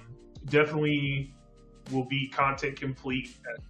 Now we can see those dates and those milestones and things. So as far as the release window, no hard release date just yet, but we definitely are moving towards it now finally. Yeah. So you talked about building your team, and I'm curious, what about building your community? Fighting games have a specific resonance with the Black community. We all play fighting games here. We're looking forward to fighting games on the way. I'm looking forward to Corrupt. How do you get your community charged for a title like this? Yeah, so, it's been a while since I've shown any gameplay or anything on Corrupt, because it was kind of at that point where I noticed I had dropped some gameplay and would get like a really big response, but then it's like, I'm showing them exactly like what we just got to that day. So I'm like super excited about it. Like, oh man, let me get this out here. Then it goes crazy. And then it's like, I don't really have much to show, like a couple weeks later. So it was like, let me build this up. Let me actually, work with some fighting game community members, let them test the demos out, different builds and stuff that we've had. And so that's really been how I've done it, is just kind of having builds that I'll let fighting game players like kind of get their hands on and do some testing and, get different feedback from them. And yeah, just kind of working with them, but kind of been quietly doing that so far. But now to try to let people know that we actually are kind of back on track with everything, it's like getting these hype trailers out, trying to show people like the different characters, kind of reintroducing the ones they've seen with the new mechanics and everything in place, and then start showing all the different characters they haven't seen. And, you know, hopefully we'll build it that way. And again, just, you got to give people access. You got to put the controller in their hand with a fighting game to really get that feedback. So getting to that as soon as possible, and then kind of going from there with more trailers. Last time I checked out the game, it felt really good. I mean, you've been shooting me over builds every once in a while when you feel it, right? I just want you to tell the audience, like, this is like the new like season of fighting games coming out. We got Tekken 8 coming out. We got Street Fighter 6 dropping actually in the, you know, right now. So yeah, I'm saying like tonight, tomorrow, right? So, can you explain like how it differentiates itself like from other fighters in its genre, so people could kind of know what they're kind of getting into? Yeah, so Corrupt is a 1v1 hyper fighter. So it has like things like super jumps, you know, air combos, air juggling, and different things like that. You know, there's a lot of really there's a lot of defensive mechanics, but because the characters all have like these crazy movesets, so every character feels like dramatically broken. But because there's so much defensive options and things like that, you're able to like, no one's more broken than the other, right? So it's just been kind of exciting building from that. And, you know, seeing all the new fighting games that are coming out, it's been super hyped because now people are talking about fighting games, you know, so it's going to get a lot of people actually trying different stuff out. And when they're like, you know, they jump into a legacy title like a Street Fighter or a Mortal Kombat and realize what legacy is, right? They jump online, you know, they might still have that taste for a fighting game, and that's where Corrupt will be there, you know. So I think, yeah, that's really the biggest thing that'll differentiate it, though, is just that fast-paced hyper fighter. Word. Do you have a favorite character? I don't know if I should say that, right? Like all of them are my favorite. But, right. But definitely, I would say I find myself trying out the character named Destroy, the one with the mask. Kind of lean a lot on that character. I like his moveset. I have a brief follow-up, and I want to toss it back to you, Justin. If there's not a favorite character, I would love to know what influenced, you know, some of the art direction for the game. So that was definitely from just people in my life. You know, like Gatling was actually kind of modeled after how I envisioned my brother growing up. You know, I'm the little brother, so just I put a lot of those qualities and stuff into Gatling. And then like with the character Beretta, that was based off one of my sisters, and you know, so I put a lot of that kind of in the characters, and yeah, just based off people I know and like real life experiences. That's love.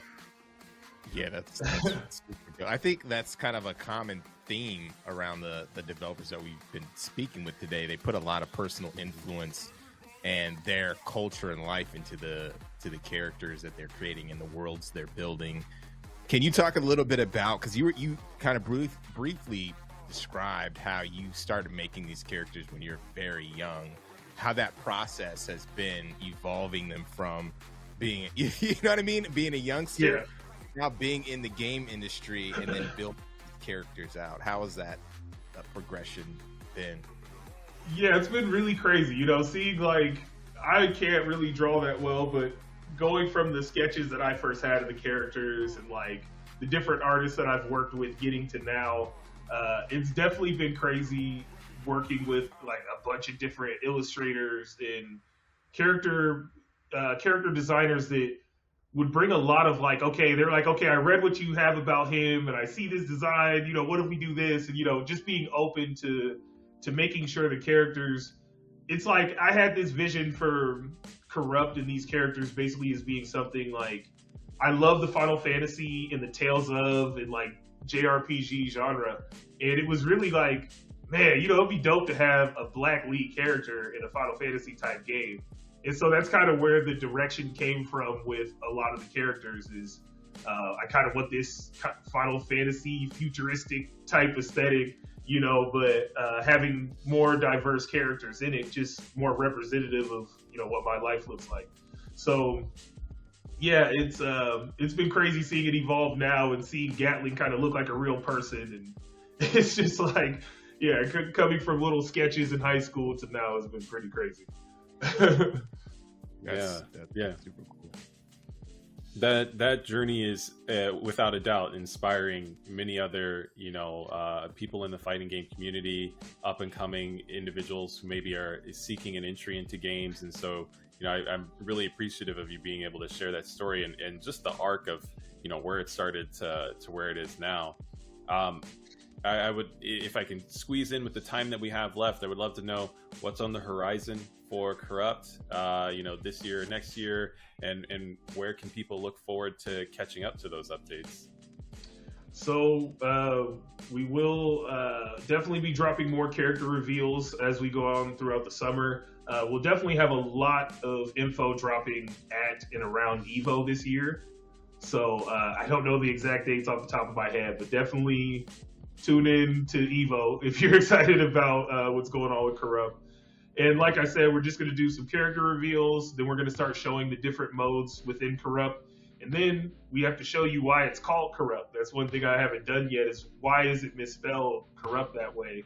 You know, that's something that we're actually going to reveal a little bit later on here and kind of ramp up to that. So yeah, just more introduction to characters in the world, the gameplay, what to expect, and then eventually we'll get to that launch trailer. And yeah, hopefully it's not too far, but you know, won't say anything right now. I was about to ask you about the misspelling. That's one thing I think over the years I never ever asked you. That was like one of my questions. Yeah, like you did that on purpose, right? Oh yeah, a lot of people bring that up, like, oh, you know, it's misspelled, and I'm like, I thought about it. I'm aware. You know? So yeah, you like get it mad at me, and I like spell it right. You know what I mean? Right. Yo, right, come on, you can't this on me. That's hilarious. Well, where can we find you on social media and everything? Because we want to make sure that folks can follow you and check out the game. Yeah, definitely. Right now, you can check out me on Twitter at JW_correlated and misspelled like how Corrupt is. And that'll be probably the best spot right now, but working on revamping our website and everything. And we also will be dropping a comic this summer as well, the first issue of it. So yeah, that's dope. Definitely wish list the game, cop it when it comes out, check out EVO. Thanks so much, Jesse. It's awesome to see your progress on everything, man, that you don't quit. I think that's one of the most awesome parts about your your hustle and to see people in this space. It's like, I think we're all like-minded in this circle, so it's dope, man. For sure. We're really pulling for you. Thank you. And yeah, it's you know, can't give up. This is the kind of industry, the world we love, you know, so it's like I'm gonna make this Corrupt game happen no matter what, man. Right. Hey, good. Thanks, man. Thank you.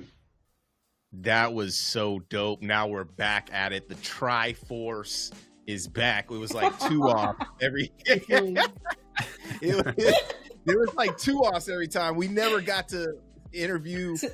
You know what I mean? I know. Right. Next time. Next time for sure. I mean, what was some of your favorite stuff that you were able to communicate with the devs about?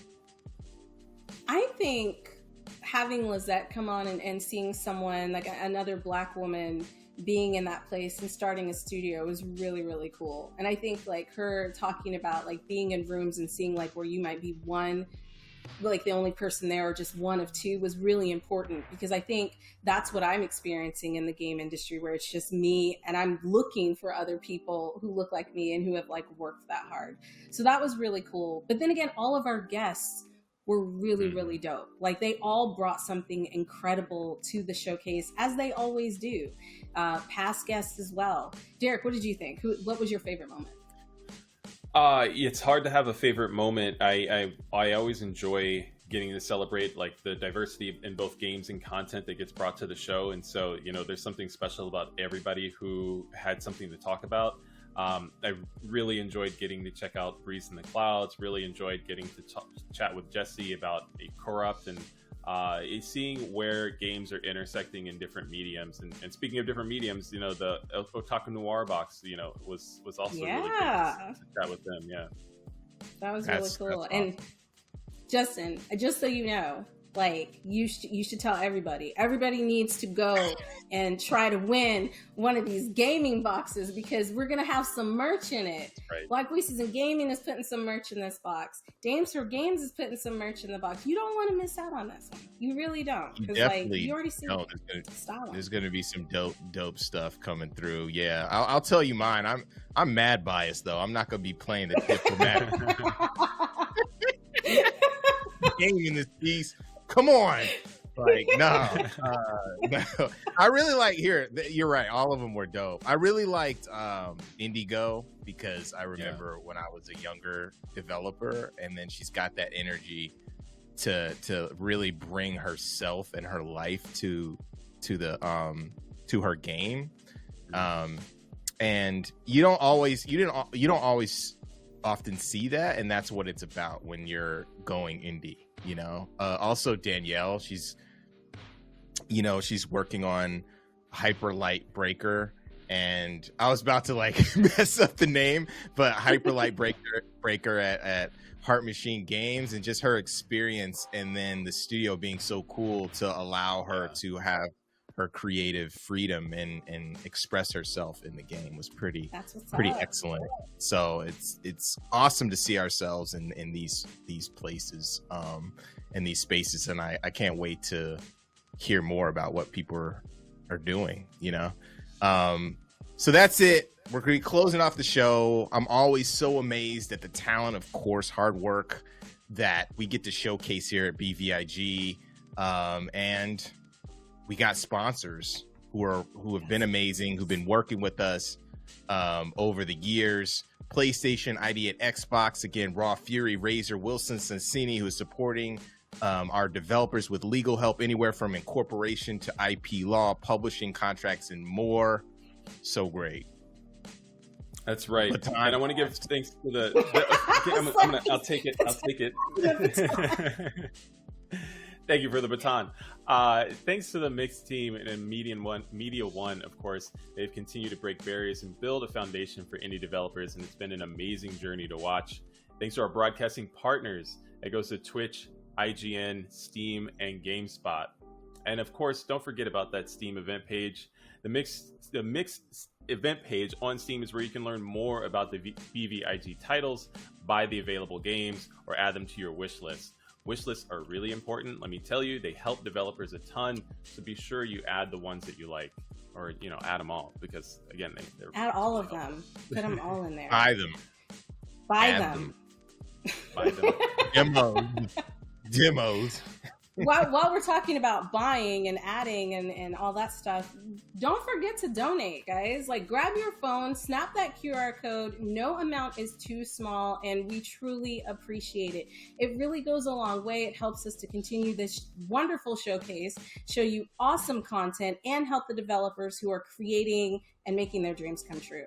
Also, the merch. I can't say enough about the merch. We are going to be expanding it. We got t-shirts. We gonna have hats. We gonna do everything. So make sure you're checking out the merch. And don't forget to follow us on our socials. All right, that's Black Voices in Gaming on Instagram, BVI Gaming on Twitter, and Black Voices in Gaming on YouTube. Guys, check it out. Go to our website as well if you want to find out what we're doing next. That's blackvoicesgaming.org. Now, before I end, we also have to give a shout out to Netflix again, because what they're doing with us, this partnership is incredible. And we are so honored to be partnering with them on our first accelerator program called the Experience Excellent Accelerator. Guys, I'm going to say that one more time. Experience Excellence Accelerator, where we will be helping to fund 4 Black developed mobile game prototypes. The accelerator will include workshops and curriculum from professional mentors, and networking opportunities with the goal of helping to boost professional developers progress on their games and get them ready for further investment or publishing opportunities. If you're interested in being a part of the Experience Excellence BVIG Netflix Mobile Game Accelerator program, please submit your application and go to the website for more details. Remember, that's experience with an XP, not EXP, XP. Guys, this has been absolutely incredible as always. I love rocking with the entire BVIG team. This showcase continues to grow and get better. We're constantly looking for ways to uplift the Black creators in the game space. Like I've always said, and will continue to say, you deserve to be seen, heard, and respected. We're building a foundation for future generations. We appreciate all the encouragement from the gaming industry and will maintain our focus of making the community we love more inclusive and better for everyone involved.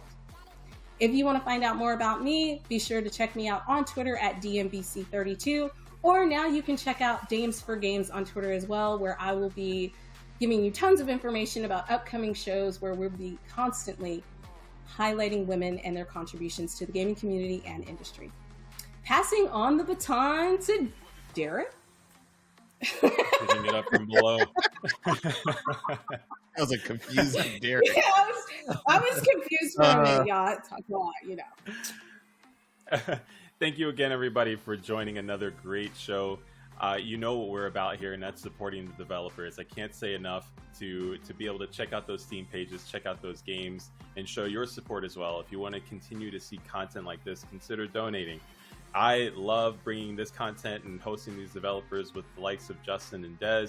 But if you want to know more about me, feel free to drop me a follow on at Twitter or whatever you prefer. That's Derek V. Fields. Justin, what do you got to say before we go? The baton. I'm trying to take baton gets to pass one last time. The last baton pass.